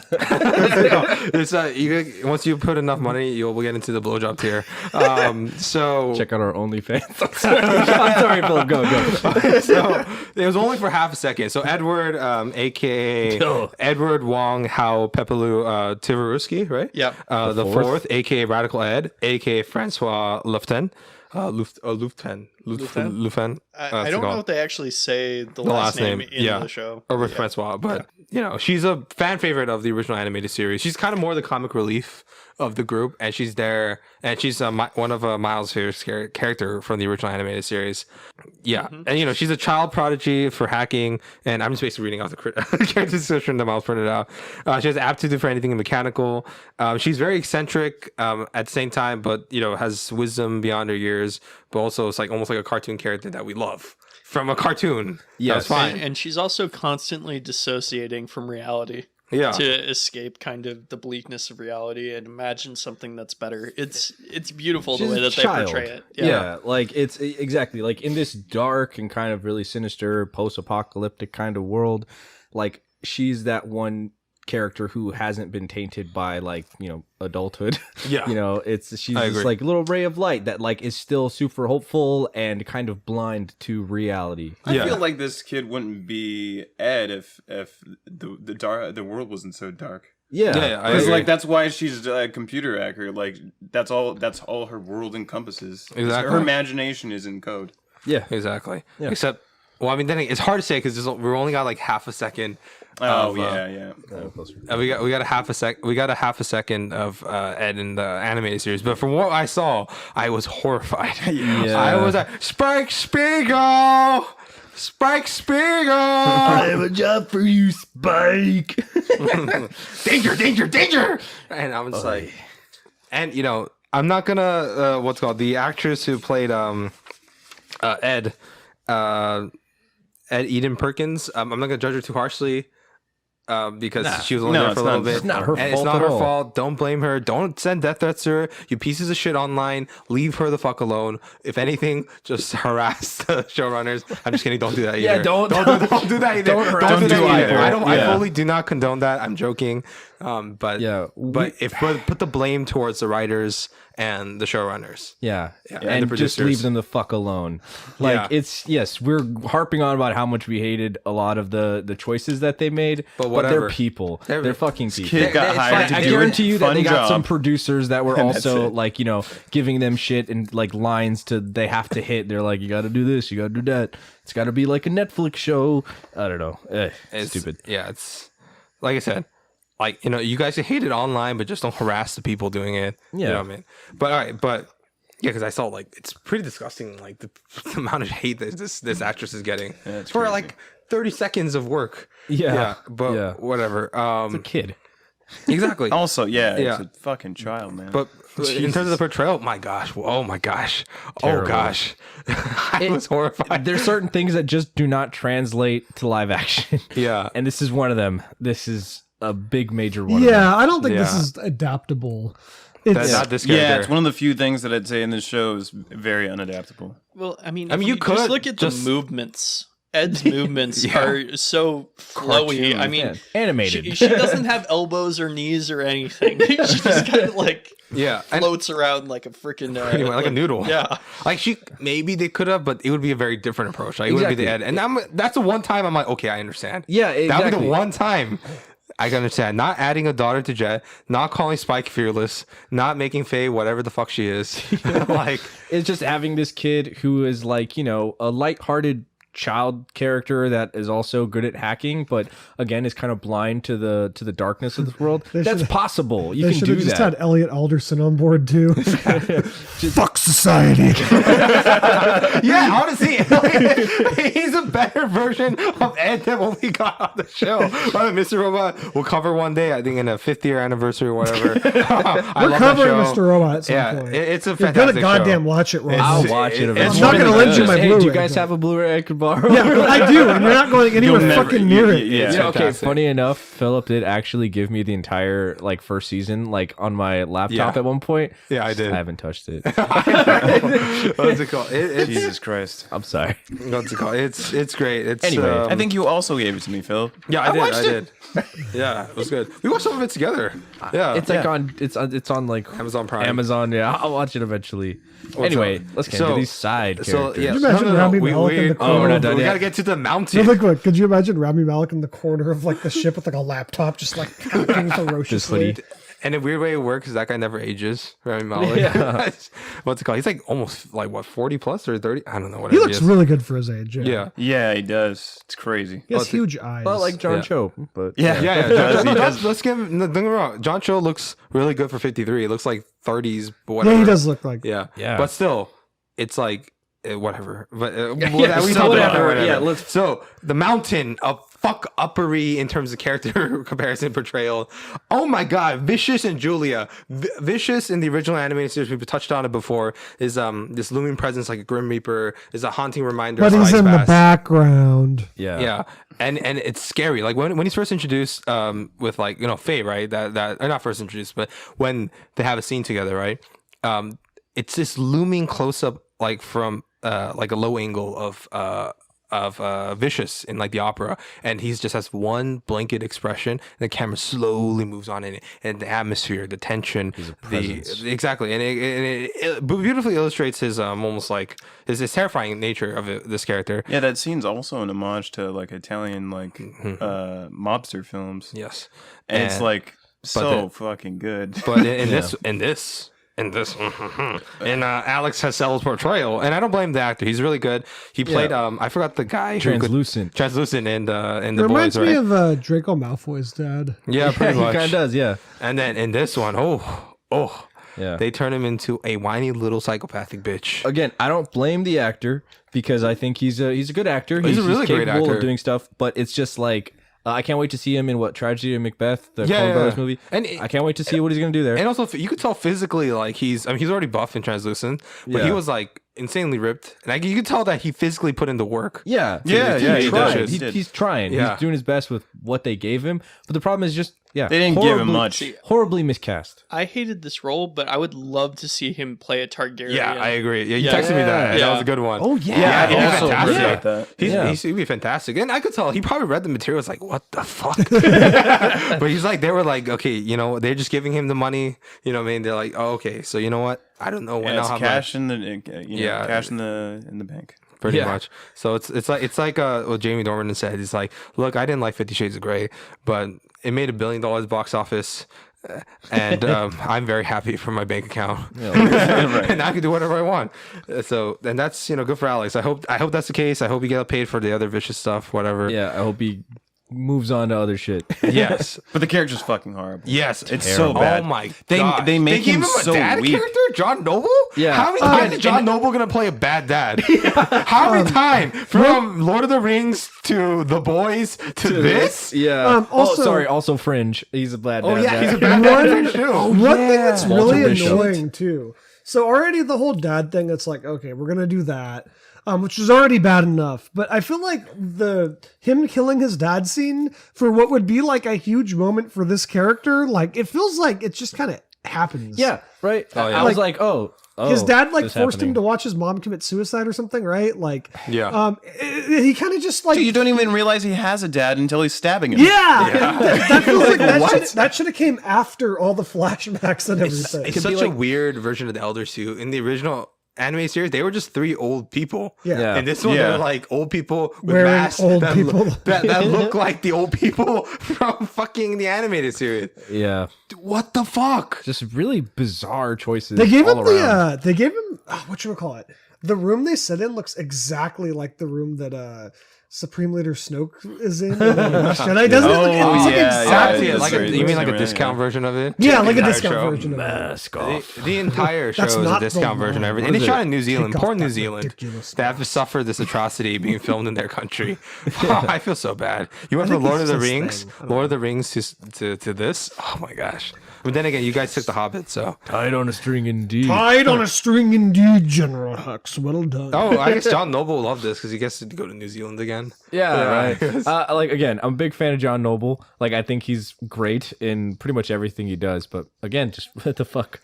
I don't know what he's. I think he pulled it off as well as anyone could. Yeah. Whatever He doesn't the really shit have that he was much given. to do, to be honest. Yeah, No, but just he's be just there. You're a liar. Oh my Smacks him god. across the Okay, face. yeah, his voice is awesome. He is Yeah, great. he also voiced Brainiac in yes. in Superman. Yes. It's awesome. Anyway, I just don't understand why they thought this was the proper approach for Vicious. I get No. it. You want to make him a overarching Netflix No, villain yeah, and stuff I like get that. it. It's because, like I said, a lot of it's so unadaptable because Vicious is a looming threat, but he's not in every episode. They needed to have a reason for him to fit into a narrative. You know what The I thing mean? is, he could have. I They would have been okay. still could have done something. I No, would have but been I'm okay saying if he with the doesn't show Netflix up formula. at all. Like it's like have you played Final Fantasy VII by any chance? What the fuck? No. Okay, you know Final Fantasy VII like Sephiroth, right? Yeah. Yeah, like you know how like in that game like he's just a looming presence. You played it, right? I've talked to the only people who know. I just love Blake's response. What Oh, the fuck? God. You ever met me? It's what's it called? I thought you. For some reason, I thought you might have played it, but then like He hates anime. yeah, that's Is true. that the thing with the Disney characters? Well, so it's like Kingdom Hearts. So it's like What's the anime Okay, mixed with shut the fuck up for a second. Okay, shut the fuck up for a second. All right, so like Sephiroth in that one, like he's just like kind of like it's just like he just pops up every now and then as like a looming threat until he finally becomes a threat, and then in that one explosive moments. But that I would have been okay if he was kind of like that for this one, like the White Walker approach. What's- He's there. They showed up for a little bit, but Yeah. just sprinkled, and Really then maybe quick. season for What's the next Miles? season. What's the game where there's anime characters and also Disney characters? That's Kingdom. I already said Kingdom it.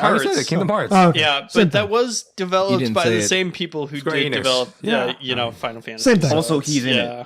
Basically the same thing, right? Yeah, Sephiroth's in both. Sephiroth is actually in Yeah. it. By the way, for people who don't know, Final Fantasy VII, where the fuck have you We're been? so far off Yeah, topic. it's That's he's the one a with he's Bowser. yeah he's a vicious like they both have Jesus swords too. Christ. Actually, they both have swords and white hair. Actually, when you think about it, Yeah. But But and anyway. then with the giant wing, yeah, that's the approach they should have taken with With the Vicious, with his sword and everything, he's like this, a dark, ominous presence. He feels like that's his scythe, right? Like he's just gonna murder people. But yeah, in this one, he's just crying and whining all the time. He's insecure. He's fucking cunning in the anime. He's a looming threat to even elders, and like they're scared of him the entire fucking time. Like every time they pull him in and say like you can't do this, they know Vicious is gonna be like, okay. Are they scared of them? Because I got more of They were afraid of him. I got yes, the more of the entire time they vibe. were yeah, afraid they of were. him. That's I why got- they sent Lin and Shin to like to watch watch him. him.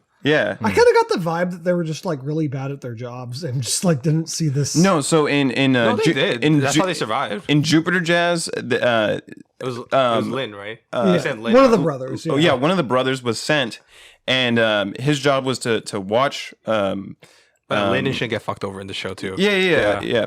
But they were even sent know to they're watch, and that's why like he sends like his soldier to go out to fight Spike instead of him, because one, he knows that they're friends, so he's gonna ruin that for him. And then two is that he wants him to kill him because he doesn't want to be watched. He's that smart. He layered all those things together just to fuck up just everybody's sides that were trying to get in his way. He's trying to fuck over Spike. He's trying to fuck over the elders. He's trying to fuck over these two people that are sent to watch him. He is like such a smart fucking character. And like the fact that he has that fucking looming bird that's constantly on his shoulder, which turns into a tool later. And you're like, oh, dude, like always one step ahead of the game. The big brains on Brad. Like during that play, like it just so like a move you couldn't predict, you know. And let's look at the big brains on Brad. But yeah, he's such a conning character, and okay, no, I agree with you on that. Yeah, I agree. And they fucked it up in this one. They make him look like an idiot. Yeah, he's an idiot. He's not very savvy. If anything, Julie's smarter than him and better at playing the game. Than she completely outwitted him. By the way, which is fucking weird that Julia is. They decided to take this approach. She's a jazz singer. What is happening? What now? She's like the Lord. Bro, she was syndicate? a more empowered character when she was in the original show. Yeah, like if you want to take that angle, like maybe they want to make her higher or whatever. She was already a fucking badass in the show. Mm-hmm. She toted guns. She was being followed. She became her own thing. She became a drifter. She did the exact same thing as Spike. She killed plenty of syndicate members by herself. Yeah. She was a badass. And then they make her this fucking. I don't blame Elena Satine, who plays her. She has the look of Julia, but kind of. But she's like. It's, to be fair, no one really has like the perfect look. No, I get that. I'm just saying. I feel like again she's another just terribly miscast person. I don't know about miscast. It's just terribly written. I think so. Yeah. I actually think both. I feel like also seeing Julia every episode just kind of defeats the purpose. Yeah, absolutely. Like, I don't know. I just feel like it works that you see her like once or twice. Like twice in the anime. Yeah. Because she's like this like dreamlike figure. Yeah, exactly. she's dreamlike figure. She shows up in reality quite a bit. No, it's that same thing. It's similar to Jett's like X, where he's kind of built her up in his mind as this person who's like, yeah, she's gonna run away with me, right? Like Julia's like this like perfect kind of person in Spike's mind, and then when she meets him again and she's like, nah, like I'm not gonna do this, like this is not for me or whatever, she's got her own shit going on, then it's like the reality comes crashing back to him, and it's like that's just doesn't exist. Also, like what the fuck with Spike being like absolutely obsessed with this person. It's like, yeah, he idolized her for sure, but not to this extent. It's fucking weird, like how obsessed he is. Because they have to appeal to the lowest common denominator of people. One thing too. That, hey, we know what love one is. Thing too. Yeah. Because we don't really know that much about their relationship in the you never anime. know.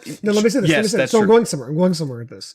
You don't really know that much about their relationship in the anime. So it's like, could you get hung up on this? Okay. In the live action, it's another case of, it's a trope I hate, a guy getting broken up about a kind of girlfriend. Like, you know what I mean? Like, they basically just like fuck once in like the live action. Yeah. That's like it. Yeah, they danced, they fucked, and then that was pretty and then now he's obsessed with this girl. Like in the anime, they purposely kind of leave it blank. Like, we don't really know what they because that's good for the show. Yeah, that's what I'm saying. I'm agreeing with you. There's no mystery I'm to sorry, the show I anymore. fucking hate that trope that the kind of girlfriend dies or leaves and you like lose your shit like Batman. I just hate that trope. Rachel. Yeah. All right, so you want to get into the side characters? Okay, so let's get into supporting characters. And just as a rule, so we're not making this a 20-hour podcast because they fuck up every single thing they touch about the show. Yeah, it's really What's it called? So everybody gets one supporting character they could bitch about and how they fuck up. And let's all go around the room, and if we have the same one, we get to talk about it at the time. So let's start off with Miles. Who's yours? Don't say, just say the name, and then we'll go around the room, and then we'll give everybody their piece. You only choose one. That's one a tough supporting one. character they fucked up. Come back to me on this. Okay. You So guys start. what about you, Blake? With one of you. Come back to me on this too. Oh my god! All right, what about you, Ron?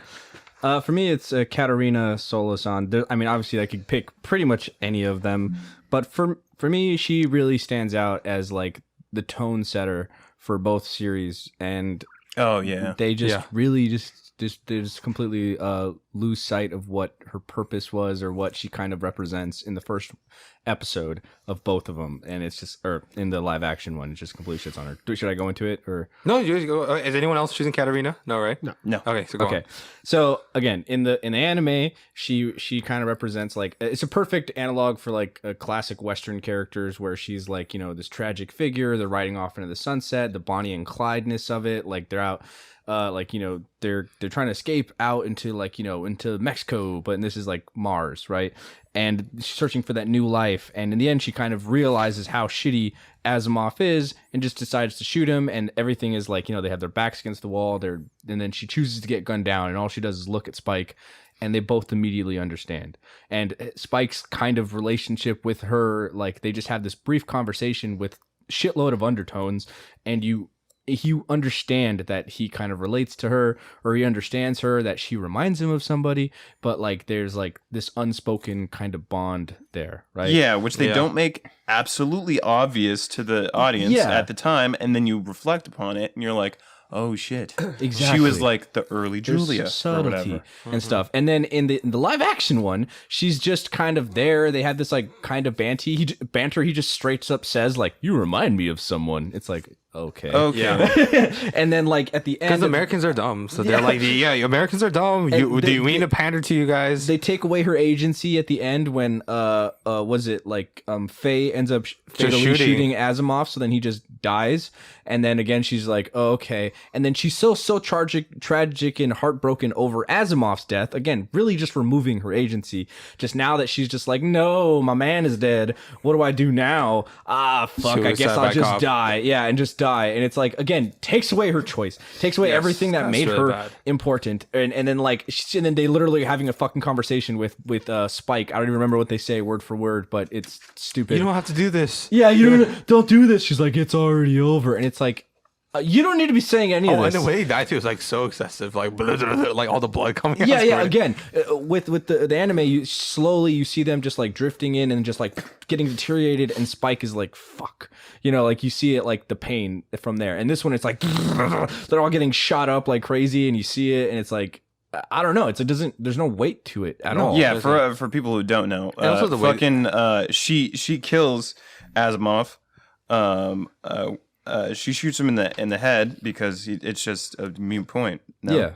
Yeah. So, and that's like the most important part of that is that she understands that this is over, and like he's gone to the red-eyed drug. He's just addicted to it, and it turns him into an insane person. Yeah. And like he's too far gone, and their hope is lost. Yeah. Yeah. And she's giving up.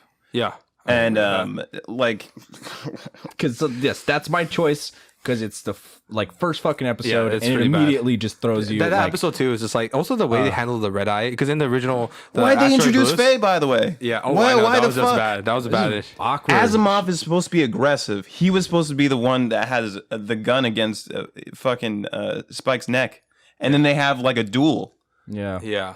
Oh, not even gun. He it's chokes so- him. Remember? Yeah, Yeah, he's passes- just choking he him. passes Yeah. out. And then also one of my little favorite just like moments of showing time passing, because he lights his cigarette and then they cut back to it later and the cigarette's like completely burnt out, and it's like, Super oh, hey, subtle. look, some time passed out. Yeah. Like, I don't know. It's That's just like, really again, little nice. subtle things. Because they you pay know, attention to fuck details. subtlety, right? Yeah. Whatever. But yeah, so that's my choice. Even like in the way they handled the red eye sequence when he first takes red eye, like hardcore Henry, Fucking weird. like yeah. hardcore Henry in the live action. But then in the original animated, it's cool because it's like it's very jittery. It's like almost like freeze frames, and you can barely frantic. tell what happened, and almost no music, right? Almost no sound. And it's Oh, yeah, it's horrifying. kinda It's drowned haunting. out. Yes, and that's and this one's like hardcore Henry. Yeah, and I'm it's- like, I mean, we could talk about all day how they Yeah. totally mishandle the action. every single sequences. episode. Yeah. Action sequences compared to the anime, Even which the- are so fucking fluid and cool and slick and just, hey, whatever. It's a show that's cool without trying to be cool. Yeah. Netflix live action is a show that's not cool because it tries too hard to be cool. Yeah, they're It's saying, "Look at me! I'm doing Cowboy Bebop. Look at me!" All right, okay. So now let's get into Especially with Ed. What about you, Blake? Do you feel that was like the character? most I don't obvious? even Like, know, dude. Like, You gotta choose one, just I've one. I've got one that I can go to if he's not ready. All right, okay. What about you, do Miles? Okay, so Annie. I think it's a Teddy Bomber, but okay. Well, okay. So Teddy Bomber, yes, but Annie, I think. Okay. So Teddy Bomber was only one episode. Yeah, really. But yeah. Annie was very significant in both the original show and in the live action one in different ways. And I think that they really fucked her up doing that because she really represented Spike's mother figure, because I see that, yeah. his adopted father basically was Mao Yen-rai, who trained him in Vicious, and Annie was basically Mao's friend who acted kind of like a mother figure towards Spike. And she helped support him when he was looking for information on Vicious. She was the one who was there that he knew he could still trust and go back to. And she was the only person that was left, basically, that he felt like he could trust from back in his syndicate days. Good. And she did a lot within that show to show that Spike still has some connections to his past. Yeah. But he's hidden from them for years at this point. But they just turned her into a basic nightclub owner who's like, oh, well, I don't get involved with the syndicate. They literally hang out in my business and I see them 24/7, but I'm not involved with the syndicate. And it's like, I get why they went that route, but I didn't like get it. why, but She was such an understanding important why, character. but also is it the right choice? It's not the right choice. No. I agree with Miles. Yeah. Yeah. It's All right. absolutely not. So Blake, you have one now? I was gonna say Annie. That's fine, right? We can double up. you can double up. On that. You have anything to add to what Miles said? Not really. I mean, just the fact that I do think like Miles is saying she's a big deal, but she's only in like a couple episodes. She's only in a original? couple handful episodes. After So Mal dies and she's stuff. pretty early on, and then she dies at the end, right? She Yes. dies in the Yeah. finale. I don't know. I just felt like it's one of those things that's more cynical, where I'm like, I see why they did this. Like I just said, like they need like someone to like be the kind of like the gate between both worlds. Like, Yeah. I really feel like they didn't need that. you guys find it weird Laughing Bull wasn't in it? Because I feel like that was kind of an important character. I did it's very miss important having to Laughing to Bull. Spike. It shows his like his want for like purpose and like spiritualism. It's like he's searching something. He's And also, it's the whole Americana thing, the reference, and Yeah, also the the homage Western to shit, the like, Western. meh. But they didn't have that. But for some reason, the Also, guy- just really fucking. I understand important. maybe why he's kind of like a touchy character where it's like he could be controversial, but I think if he was handled correctly, Yeah. It could've been there's done it well. could have been done, but they just They didn't could even have try. done it in a handful of ways. They Yeah, don't. They don't in a have to make tasteful him way. a They- Native they- American yeah. or anything. Yeah. But I don't know, Could've just like done that plenty of spirit. those. That No, ca- I mean, it would have to be if it was paying homage to. Yeah, it's just like this spiritual shaman, this guy that again, it's like it's all part of it. Where it's Yeah, like, which is it fine. That's leads like into that's author. part of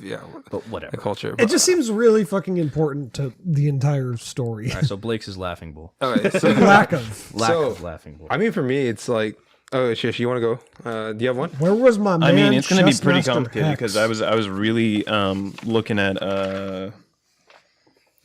looking at Katarina as well. But for me, actually, I'll say Abdul Hakim. Abdul that's Hakim was a giant fuck up. Oh, I thought I was gonna say that. I thought you and I had the same one, which is Gren. But that's the one. Oh, You want to say? you know what? You I'll want- say okay, Gren. that's Gren. I'll say Gren. That's Was it, Gren in the live action? Yeah, Why the fuck was Gren? He was Anna's. The non-binary character. He's her assistant, pretty much. That was it. He's the bartender / like show pretend or help. Yeah, I did not realize that. Exactly. That's how. Yeah. That's the most. Exactly. I think it's the Exactly. most. I found out today. Yeah, it's the That was worst Gren. portrayal, assassination of one of my favorite fucking characters from the animated series, and two of my favorite fucking episodes, Jupiter Jazz. Where we find out more about Vicious's backstory and also how he's a duplicitous cunt, and how the whole Titan War storyline. Gren used to be affiliated with Julia. Also, and being a saxophone Vicious. player is pretty cool. Yes, Yeah, the music for that episode is just so fucking cool. Yeah, and And he the was, fact that he's part of that and it's and integrated. he's such a tragic properly. character. Into his character. He was yeah. he was actually like probably an honest, good-hearted character that was fooled by someone as malicious as Vicious, and his life has just been a turmoil since then, to the point where even both mentally and also physically, his body is like morphed by the terrible actions and stuff caused by Vicious. Yes. So, but. Yeah. what did they do in the live action show? They just made him A bartender. a bartender. He's a dude. He's just there. He's just there. So that means, are we not You going know to what's get funny Jupiter is I Jazz? actually liked that character. Also, Yeah. I thought that character they was just couldn't- fun, they but just I had couldn't- no fucking idea. He's fine. fucking he's reason a fine why character. he- He's just not a don't make- terrible character. Just don't He's make him grand. Yeah, he's far. Yeah, exactly. Like he's far from the worst character in this fucking show. He's completely fine, but he's just. I had no idea that was correct. yeah, Exactly, I mean, that's I how bad didn't it realize was. either until I saw something That's how later. I was like, different it oh, is. what? I was like, what the fuck? It's I was like, bro, like the reason he's the way he is because he got chemical like 'Cause he- damages remember to his the body. But a drug, big part of it too is that he Yeah, comes he to was- terms with it and he accepts it part of his life, and it's like again, it's pretty progressive. Like Yeah. for For the its time, yeah, it's Yeah, like, 90s, bro. Yeah, it's pretty huge. Like, And it one of just the felt saddest like endings a step too, backwards. because Like, he's just I don't like know. he's just like, look, I know I'm gonna die, but please let me just fly to Titan one last time. I'll die in the journey, but at least it's Yeah, and it's it is really better than sad anything. because Spike tows his line towards where he wants to go, and he lets him go. And Oh. it's sad for Spike to see him go. Yeah, that's fucked. I mean, I mean, there's other characters they fucked up too, like Doctor. Is it Ludre or Ladre? Remember the Lotus. Londis. Londis, right? Yep. And like in the like, I'm not gonna go in depth to it, but like in the animated series, like this person who was like He's an actual person. Yeah, he's an actual person, and Basically he's a just guy in a coma. yeah, and he's just trying Yeah. to do this to gain relevance or some semblance of reality, but then.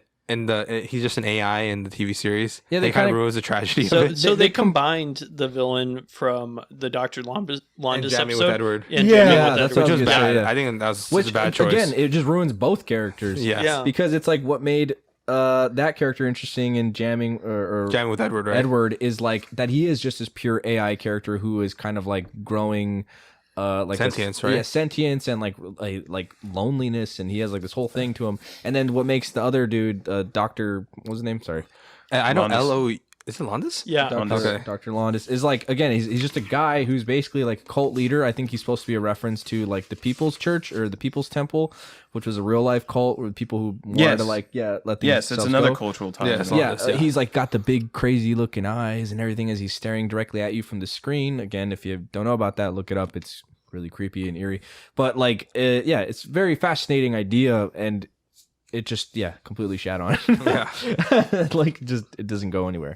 All right. So now we bitched about how they fucked Wait, up. Sorry, really quick. okay. On that episode, I don't understand why the fuck the planet that they're on is like what I don't like. Why does it look like this like the 60s? Why does everything look like the 60s? Like we haven't really talked about the aesthetic of the show, but holy shit, it like looks it completely throws away the world neo-noir. building and Yeah. neo noir Western. Western aspect of the show, where it's just like now it just looks like a backlot. Like it looks so fucking it looks fake as shit. It's You mean it terrible. looks like a built set? Yeah. But again, if they're gonna build it, make it look cool, man. Oh, What man. the fuck? If we're gonna get into criticisms, I got a lot to say. Oh yeah.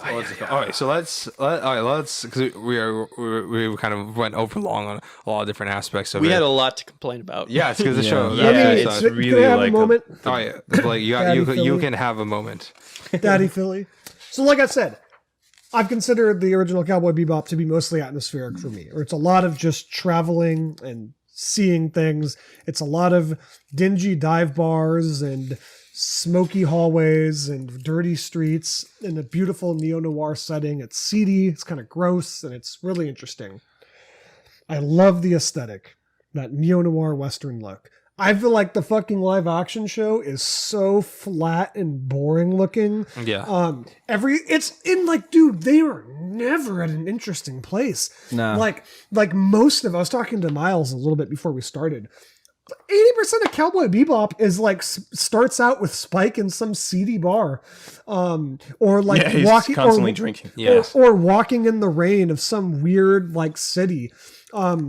They're always in these crazy weird environments, and I feel like in the show, it's just these like boring, fully lit like daytime. It's always they're daytime. sitting in a dark. They're sitting like in a just- dock. yeah. They're in a warehouse. They're in a junkyard. It's always, dude, like All there was generic the looking shot in the sets. fucking the eco-terrorist episode. They like parked the space shop in what looks like my backyard. Like, you know what I'm talking about? That's such a bad When they episode. parked the spaceship, Yes. I was like, I have never seen something more flat. Dude, it looked and like boring. they used that set twice. Yeah. Like they're just they, Where did the budget go? That's what I was They gonna say. I park- was curious as to what the budget was because I was like, how much can you blame them for this for what the budget is. But again, if you don't have the budget to do it, don't fucking do Dude, it. they park a spaceship in like my backyard. Everything is so fucking boring looking, and they just totally lose that neo noir charm. When they go to Jett's like daughter's house or whatever, it's a house. It's a regular fucking house. I was like, I'm sorry, is this set in 2020? They're It's sitting 2072 or something. Yeah, right? 2071. They're sitting, 2071. Yeah. they're sitting at like the dance recital. It looks like they have just regular fucking fold out Yeah, chairs everything and like looks some too stage. normal. I was like, Where are you? Yeah, I was like, what Wow. time? What place? Where is this? Why does this look like shit, man? And also, it's supposed to feel depressing. It's like it's not necessarily post-apocalyptic, but shit has went down on Earth. Beat down. You know what I mean? exactly. Yeah, Earth is actually a scar of what I it feel like once they was. don't even- living on. Well, They the don't gate, even the gate really accident hang is out. coming up in the Cowboy Bebop timeline. the accident, I, really? Yeah, I think it happens early 2022. Oh. Yeah. Oh, really? Yeah. Damn. Oh, in you mean real life. in real life? Yeah, I was in gonna real say, I life. thought in Yeah. the show. No, but the gate accident that destroys and scars Again, Earth. And yeah. It would be kind of interesting if they did the gate In real accident life. in the show, like in the live action Netflix show, like it happens and you get to witness the fall of like Earth and stuff. Like that could be interesting, but also again Did takes they even away. mention it in the live action? I don't think so. I don't think it No, happened. they haven't. No, I don't but think it happened. That's so If it did, important they just because didn't have it. that's what dispersed humanity Yeah. across. Right. They couldn't Right. live on Earth anymore. There once was again- literally an apocalypse. Yeah, and there's- there that's That's needed why Yeah, to they're shower be complaining all the about time. fucking fake meat all the time. Yeah. Yeah. It's That's that- the literal reason. They never even go into what that reason might be. Sorry, I'm Exactly. still not done bitching. Like that scene in the diner, I was like, bro, so much of the original aesthetic feels very 50s, right? Yeah. Like the fucking diner doesn't even look 50s. like I just hate every Yeah. visual choice they made in this show. Yeah. The original They're show like, hey, was so beautiful. Let's just throw up some sky panels and They don't even- dude, Let's make those windows they pink. don't even and spend we're that good. Let's much- call it a night, so guys. much of the original show was spent in like alleyways of like a big city. I feel like they don't even go to that many fucking cities in like the show. It doesn't even look like they jump worlds. I feel It like doesn't. It No. looks like they're in the same. Looks like they're on the same planet, Planet the every entire time. Yeah. And then also there isn't that dichotomy there between basically the normal places that they're living in and then the super luxury stuff, like even the casino that they go to that Yeah. has like the ashtray. They make an homage to the ashtray that just eats the cigarette, Yeah. but it's like this shitty dingy ashtray that just looks like a roulette wheel. And I'm like, Yes. no, it's like this is one of the few places where it's like it's a space station. It's a casino planet. Casino Yeah. planet. It's a fucking Like, planet. And I That's- thought that that's was where weird. all They the didn't rich want to stuff adapt. is. Yeah. I'm surprised they It's- didn't want to adapt that into full episode. That sounds like fun, like a weird. Yeah. Also, it's a casino great planet. way to introduce fucking Faye. That's Yes, supposed to be. yeah. And once that again, way. this is the showrunner is Andrew Nemec, who brought us 2014 Teenage Mutant Ninja Turtles. I don't think he has a capacity in his brain to do any of these aesthetics. Once again, they look like horrifying Frankenstein creatures in the movie. As somebody who worked on that, I don't think has any business touching Cowboy Bebop. Okay, so How the fuck okay. does Cowboy, Netflix bam. choose who to give these opportunities It's to? probably we should start connections. wrapping this Okay, up. so let's go to performances real quick. Cowboy. Favorite vocal performances. Bam. Both. I guess. Wait, who's actually heard the Japanese one again? I know Ron has. You. yeah. Oh no, I did the English. Okay, so let's go with English first, and Ron and I will give our Japanese, and then and I wrote, it's on the first page of the cheat sheets if you guys want to take a reference. So, who is your favorite vocal performance from the English language, and why so? As if You don't. Miles, why are you giving me that look? Why are you giving me that look?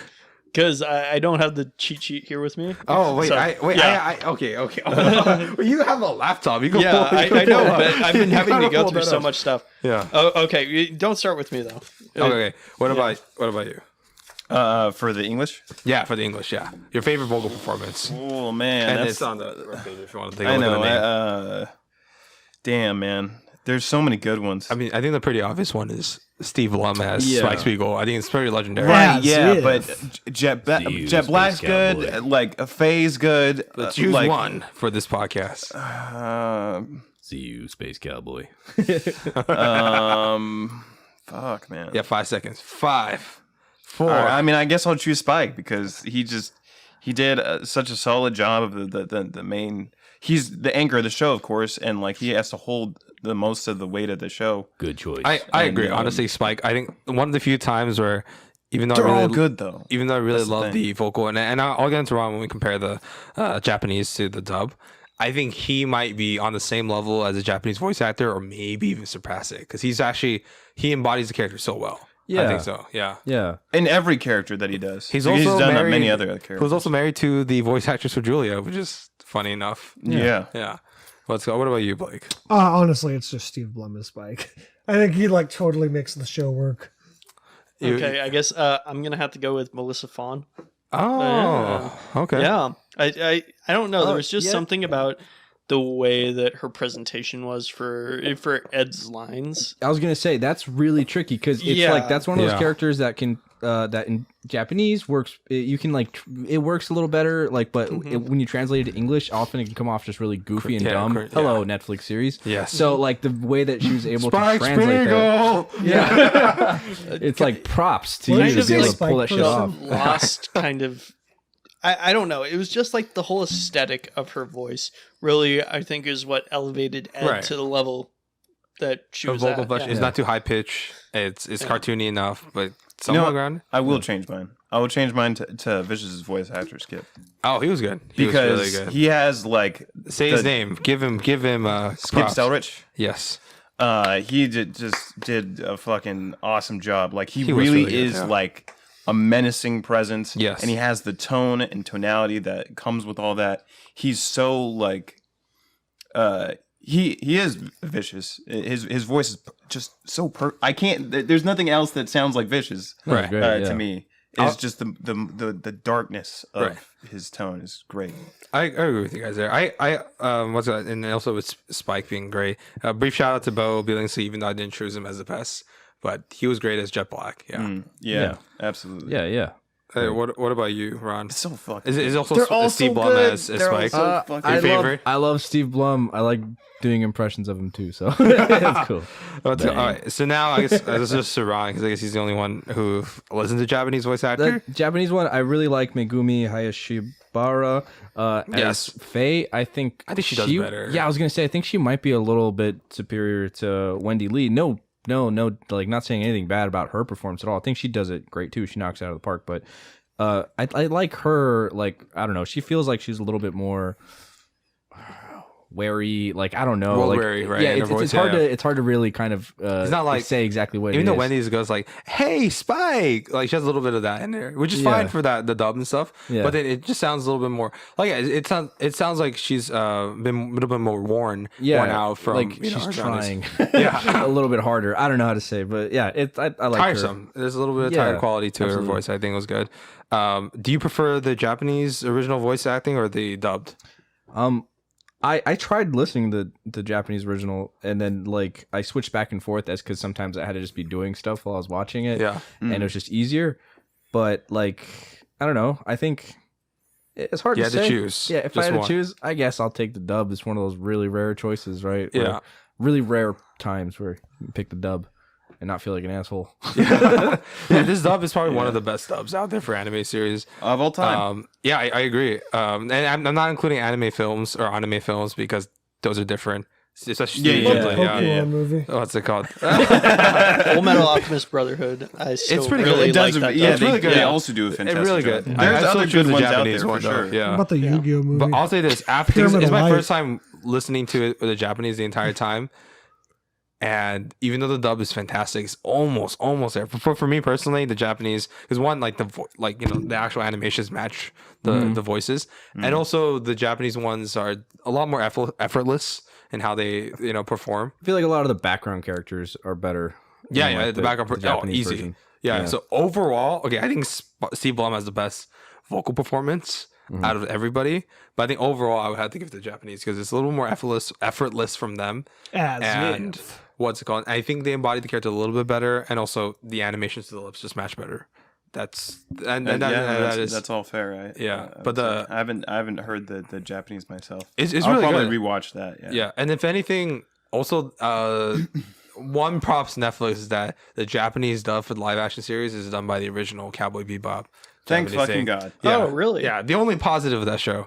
All right, so now that we got to, and then let's get favorite performances. Actually, do we even have favorite performances for the live action? Nope. I do. No, I mean I guess. I like the actor both. for Jet Black is Yeah, he's great. We talked about that. fucking I like fantastic. John Cho. I think he gave it a good attempt. Yeah, he's good. Yeah. I love. I'm not a. fantastic, As one of my but- friends said, I messaged Matthew. You can imagine which Matthew, the one that likes anime. And I said, I watched anime. You're probably going to be really happy. And he was like, "Oh, Cowboy Bebop, right?" And I said, "Yeah." And I said, "I hated the live action." And he said, "Aren't you a John Cho simp?" So I guess that's out that I really like John Cho. Yeah. I really like John Cho. I've always have. Yeah, for me, it's definitely Jeff Stoltz as Chalmers. I'm just kidding. Oh, yeah. No, I think it's got to be Mustafa Shakir. Like, he Mustafa crushed Shakir. it. He was Jet Black. Good on me. Good on you, man. I It's not your agree. fault. No, it's not. He not does your his fault. best. The fact that like he had such terrible additions to his storyline, like the daughter, but I still like Jet Black, is Yeah. testament to the actor. Yeah. He broke through. He shouldered the entire show. He even though he was stabbed multiple times, et tu Brutus to the writing, he survived. Yeah, and yeah. pulled Him out and a great Adam performance. Driver just have busted backs. I know. Trying to carry shitty franchises. Yeah. Oh god. All right. So, and by the way, thank you, Shinichiro Watanabe, for giving us Cowboy Bebop, and hopefully course, you yeah. give a wonderful more animated series in the future. Okay, let's go. I we could go on and on about this. Season 2. I hope it doesn't happen, but if it It's gonna does, happen. It's yeah, been doing it was. pretty damn well. It's right? like one of the best viewed shows on. That's the reason why we're covering it's it. How many Crazy. people? How Yeah. many are people are viewing it out of spite just so they can shit? It doesn't on matter if they view out of spite. A view is a view. They're gonna be yeah, like, oh, views they're are gonna. yeah, I think Yeah. they're. They're checking that. I've been out. looking- That's why I stopped watching Marvel movies. By the Yeah, way. and by the way, so the guy they mentioned at the end, what Ed mentioned at the end, he's the villain. The reason why we were about to watch the movie is because the person he's mentioning is the villain for the Cowboy Bebop movie. Oh. Yeah. So, and he's one of the best villains out there too. And wow, they're gonna fuck him up. Yeah. And he's gonna build a villain for season 2 apparently. Imagine season 2 is What? like incredible. Yeah, exactly. I see. You guys should. I wish you had video because Anthony looks disturbed and absolutely betrayed. But yeah, he's a villain for I'm- season 2. Who is? The Cowboy Bebop, the movie villain, knocking on heaven's door. He's gonna be he's Are the you one, fucking He's the one serious? that Ed's mentioning at the end. They're doing that. Yeah, as a full season villain. Bro. They didn't do Rocco. He doesn't even have enough time to like. What? Exactly. I know. Oh, we just broke Anthony. So yeah, I hope they kill off Whoa, Jet's what? entire family so he could be a drifter.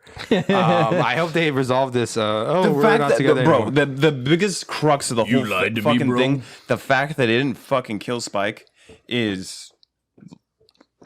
How What did the he fuck? survive? Exactly. Like, how the in the fuck- original what animated series, happened? he was found by the crew and he's like all wrapped up in bandages and he's been out for 3 he's days. like barely alive. In this one, he falls off of like a 34-story cathedral way onto worse. like sea rocks, like either the ocean or the seabed, real. and then he just walks up to him, and I was like, "Oh, he's fake, right? This is Yeah. gonna be a dude wearing like that face-altering technology or something. He's fucking with them. This is not gonna be actually Spike." I was like, "What? What is Exactly. happening?" I was like, "How is he walking around right now? How's he alive? He just got shot and stabbed."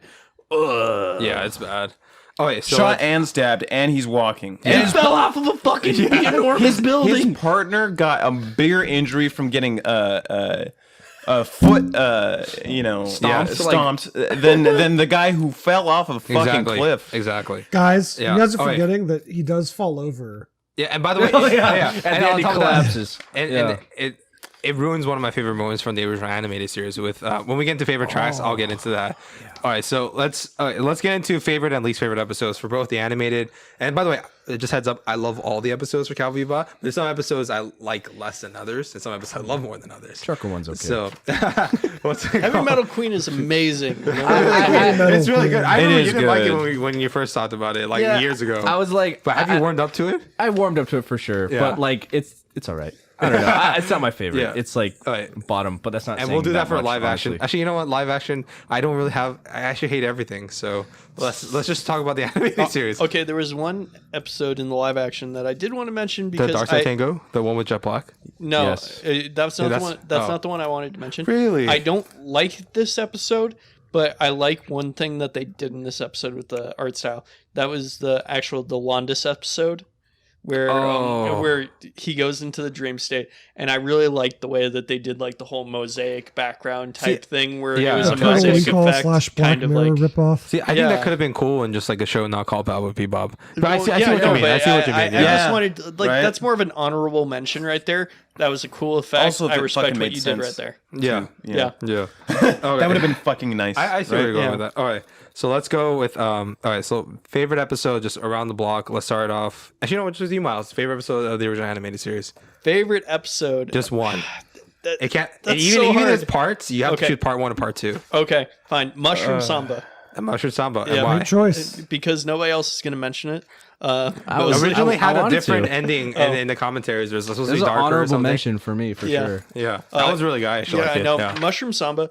It's hilarious to see Ed mainly like because hunt down bounty hunters. yes, and he's like, "You can be a cow, or I'm going to be a cowgirl. You can be a cow woof woof." To Hein, I was like, "That's just the most wholesome line I've ever seen." Yeah. But no, and then also just the music that they had going through Yes. the entire episode was on point.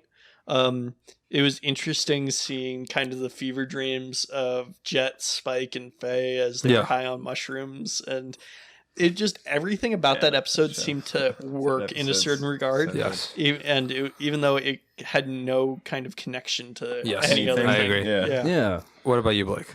I wrote down 3. I'm trying to remember which ones are which.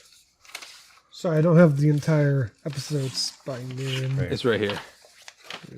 You want to? Okay, we'll move on to Ron. What about you? So, also again, really fucking hard to say to narrow it down.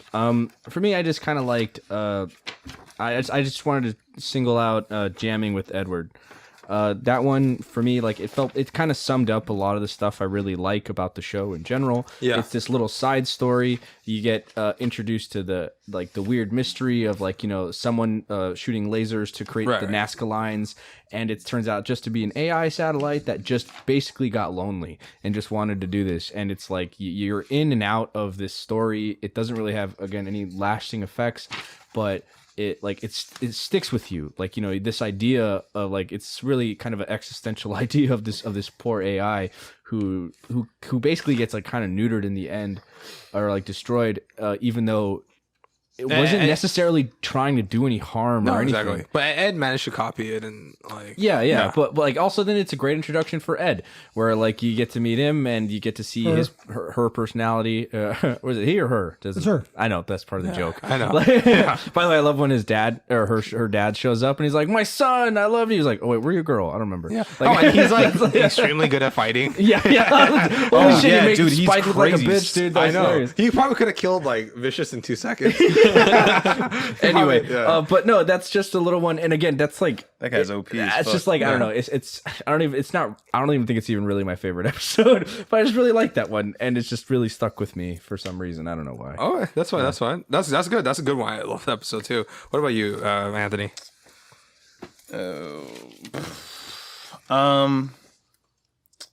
Fuck, man. Should we get It's back to like, do you have an episode now? Yes, I'm just gonna say Black Dog Serenade. Oh, That was the, that's fantastic. Okay. Yeah, that's the one Yeah, with yeah, Jett and his good partner. too. By the way, They fucked they it up. absolutely They fucked it up. butcher the fuck out of it. Because I just want to say really quick, my favorite part of that entire episode is how it ends. I love that it's not even a hateful moment. It's almost like a moment between friends as his ex-partner's dying and he hands him the cigarette and he lights it for him. It feels like this nice moment between two old friends, despite everything that has gone down. Yeah. And then in the show, he's like, "Fuck you," before he shoots her. It's Special shout out to Bohemian Rhapsody because that episode slaps too. Yes. The Chessmaster Hex is also super We underrated. did Yes. get Chessmaster Hex. Honestly, I Season might, 2, I they're might gonna just fuck it want up to. with Yeah, I think I actually want to swap Bohemian Rhapsody with Lame. jamming with. You can't come in, spineless, bitch. you spineless piece of shit. Okay, Sorry. that's fine. But that's, I'm not going to go into it though. All right, that's I'll fine. leave it It's to okay, you don't whoever have else. to What about you, Anthony? Are you ready now? Okay, so it's between Sympathy for the Devil and Jupiter Jazz. Which part of Jupiter Jazz? That would be where I'm cheating. I really just think of those two as an extension of each other. That's fair. Yeah. So it's that's just fair. like one kind of episode. But you gotta choose. No. Just let him do You gotta choose. No. This is why it's No. one. It's hard. Choose, I have a Anthony. spine. I will not move. Okay, so part 2. Okay, good. All right. We'll move on. Now, tell us why. Tell us why. I think a lot of it has to do with a little bit of nostalgia for me because like those were like one of those few episodes that I saw when it was on the TV that I was watching that like really stood out to me, and the music from it is so good. Probably some of the best music in the show. I agree. And then the whole story and the backstory about the war and how like Spike's there to like basically find his nemesis and stuff, and like the way he goes about that, it's just the whole thing is so fucking cool, and the whole planet's so cool. It's so icy and lonely, and like it really just oozes like the sadness of both of these characters, and then how Lynn has to You're talking about Toys in the Attic, right? fucking The Toys in the Attic is actually fun. I actually love that episode. That yeah. feels fun too. every episode's so good. I love But I would Toys in the say Attic. Sympathy for the Devil is an awesome story about a kid who can't it's die. pretty cool. Yeah. And it's just so Horrifying at some points too. it's horrifying and it's cool. He's like a horror. He's old figure. kid from Invader Zim. And if we anyone see gets more that about reference. the Earth, like more yeah. about Earth and what happened to Hey, it and children. stuff, and that's what we find out. Yeah, I really Is his like. last line in that as if?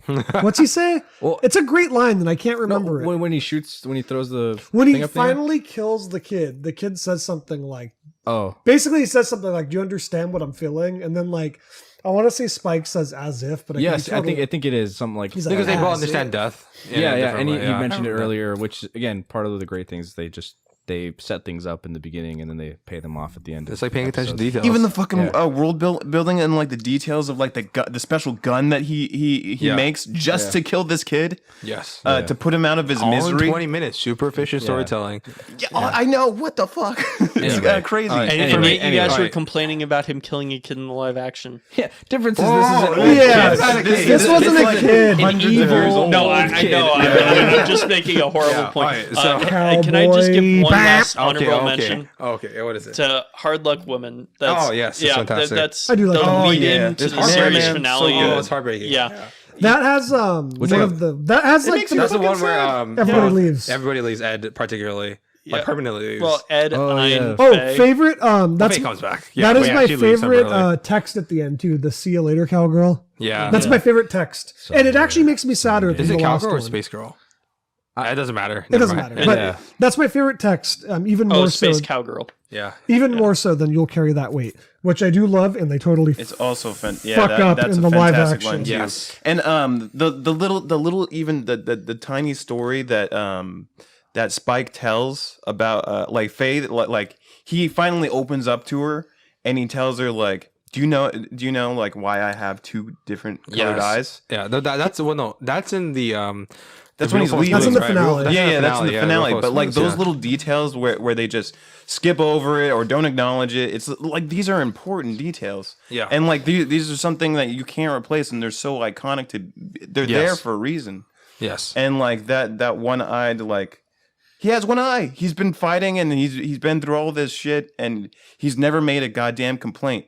But he has one eye, and he that one eye is always looking in the past. Yes. And like that's just such a beautiful fucking like sentiment to that whole feeling is fantastic. Yeah. I think for me, runner up. I mean, we haven't mentioned Ballad of. I mean, we mentioned it before. Ballad of Fallen Angels, runner up. obviously. Yeah. That was fantastic. Probably one of the my best favorite. looking episodes. Yes. for sure. Which one? Yeah. Ballad That's of the Fallen one. That's the Angels. one. Vicious and has the iconic shot of Vicious with Yeah, another Vicious. one that has some of the best music. Yeah. Yes. And when we get to favorite tracks, I'll mention that in a bit. They recreate the shot of like a Terribly. Vicious It's and terrible. and what's his face Without any of the emotional impact. Fearless. They even use the same dialogue too, word for word. Yeah, and I was like, yeah, this just feels empty. You know what's sad is that like it didn't it made it so obvious that it wasn't the Cowboy Bebop. Like when they said those words, they were so empty. It did not seem like the characters they built for this show No. would ever say words like No, that. no, you're right. It seems like Netflix couldn't carry that weight. All right. For me, we mentioned Ballad of Fallen Angels and stuff like that, and Well done. other That was a good one. what's called and another runner-up is the is it the I think it was Ganymede LG, which is like the Jet Black finds his old That's a great flame. one. Yeah. But I think for me, my That shit got absolute bloody, favorite, by the way. my absolute favorite episode is Pierre LeFou, with the clown. And That was not one of I didn't like it as much. I think I don't know why. It just, really, Yeah. I think visually it's at the strongest with that episode. Yeah. Like it has a different lot of cool things to it. It's mostly silent, right? And it's also the first time where with all of the visual angles, it's like the camera's looking down on Spike. This is only the few times that happens, and it's a POV of the gun. Because I think, and then you and I had a conversation like years back where it's like it's the first time Spike actually thinks he's gonna die. Yes, you remember that, right? Yeah. And I do remember talking about the POV of the Exactly. because it's so like in your face. Yeah. Like he's like, oh fuck. Yeah. And he's like literally like struggling. He's never been so close to death ever. And they in the They remake, fucked that over the live action one. until he Yeah, found yeah, Edward's dad. They did absolutely. But one scene that I thought they would never try to translate was when he was getting the shit kicked out of him in the air. Like when he was fucking floating and they show the shadows on the wall and you're like, what? Yeah. Stop. Way to Stop make it just look just so fucking goofy. Yeah, it just you mean the live action? Yeah, it looks boom, so boom, boom, bad. boom. It's like a cartoon. Yeah. But- but like not like, not done well. Like in any way. Somehow it looked more realistic in the actual cartoon. Yeah. I In was- fact, one of the I most didn't think realistic they were gonna looking adapt episodes that. too. Yeah, it was like, and it's just like one of the most. It's exciting. I'm a big horror fan and stuff like that, and also just like the visual style, and it's a lot of references to like M or like Third Man and like the lighting and how it works and like the super extreme shadows. Now, I'm also Yeah. a Oh, little you bit, changing your mind now? I said that. I'm a little rusty, but I swear to God, Pierre LeFou was just on a happenstance there when Yes. Yeah. He just Yes. like he came just in- happened to be there. Yeah. He's In not like some he fucking was hitman. fighting like fucking Some other guy. ISSP agents and shit. I think, No, I or think like he was special just, he was forces just people or killing. He whatever. was just killing some guy, He was killing. He was And then- killing like a group of gang. Oh right. Yeah, he and was then- sent to assassinate some sort and of then like thing. Spike kind of just walks into it. He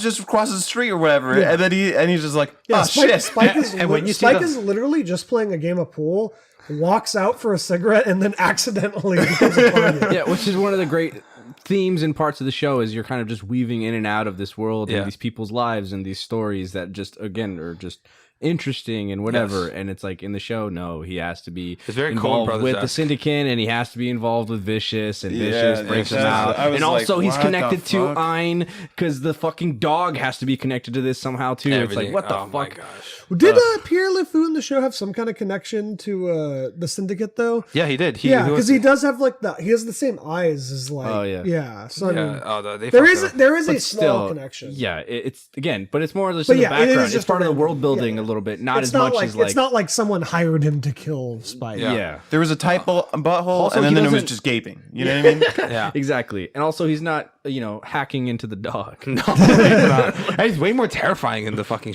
in the show. Yes. Yeah, and yes. his flashbacks were fucking horrifying to watch. It's like Yeah. without dialogue, almost without music, it just goes back and forth like almost in a frantic manner. The editing's fantastic. Visually, it's Pierre amazing. LeFou dies almost on happenstance as he Yeah. shows up Yeah, too. because he sees the eye, and that eye He reminds doesn't- him of. He doesn't have like that weird body armor thing, right? That he No, does he in the- kind he kind of like He somewhat does. because when he shoots, it's like the bullets slow down. Yeah. Okay. all Yeah. right, Yeah. Yeah, but he's also we're not gonna get into it. It could be for Yeah, it's hours. bad. But yeah, okay. So right. now let's get into the final things. Why didn't they make him fat? I know that would have been cool. It would have been better, I think. So honestly. what is Like, fucking why not? Just Just do it. why? Okay, so let's get into ratings. Let's start off with you, Blake, for the both for the anime and the live action. For the anime, and just remember, this is one of the only experiences I've had because I spend my life actively avoiding anime. Not gonna lie, I gotta put it on the shelf.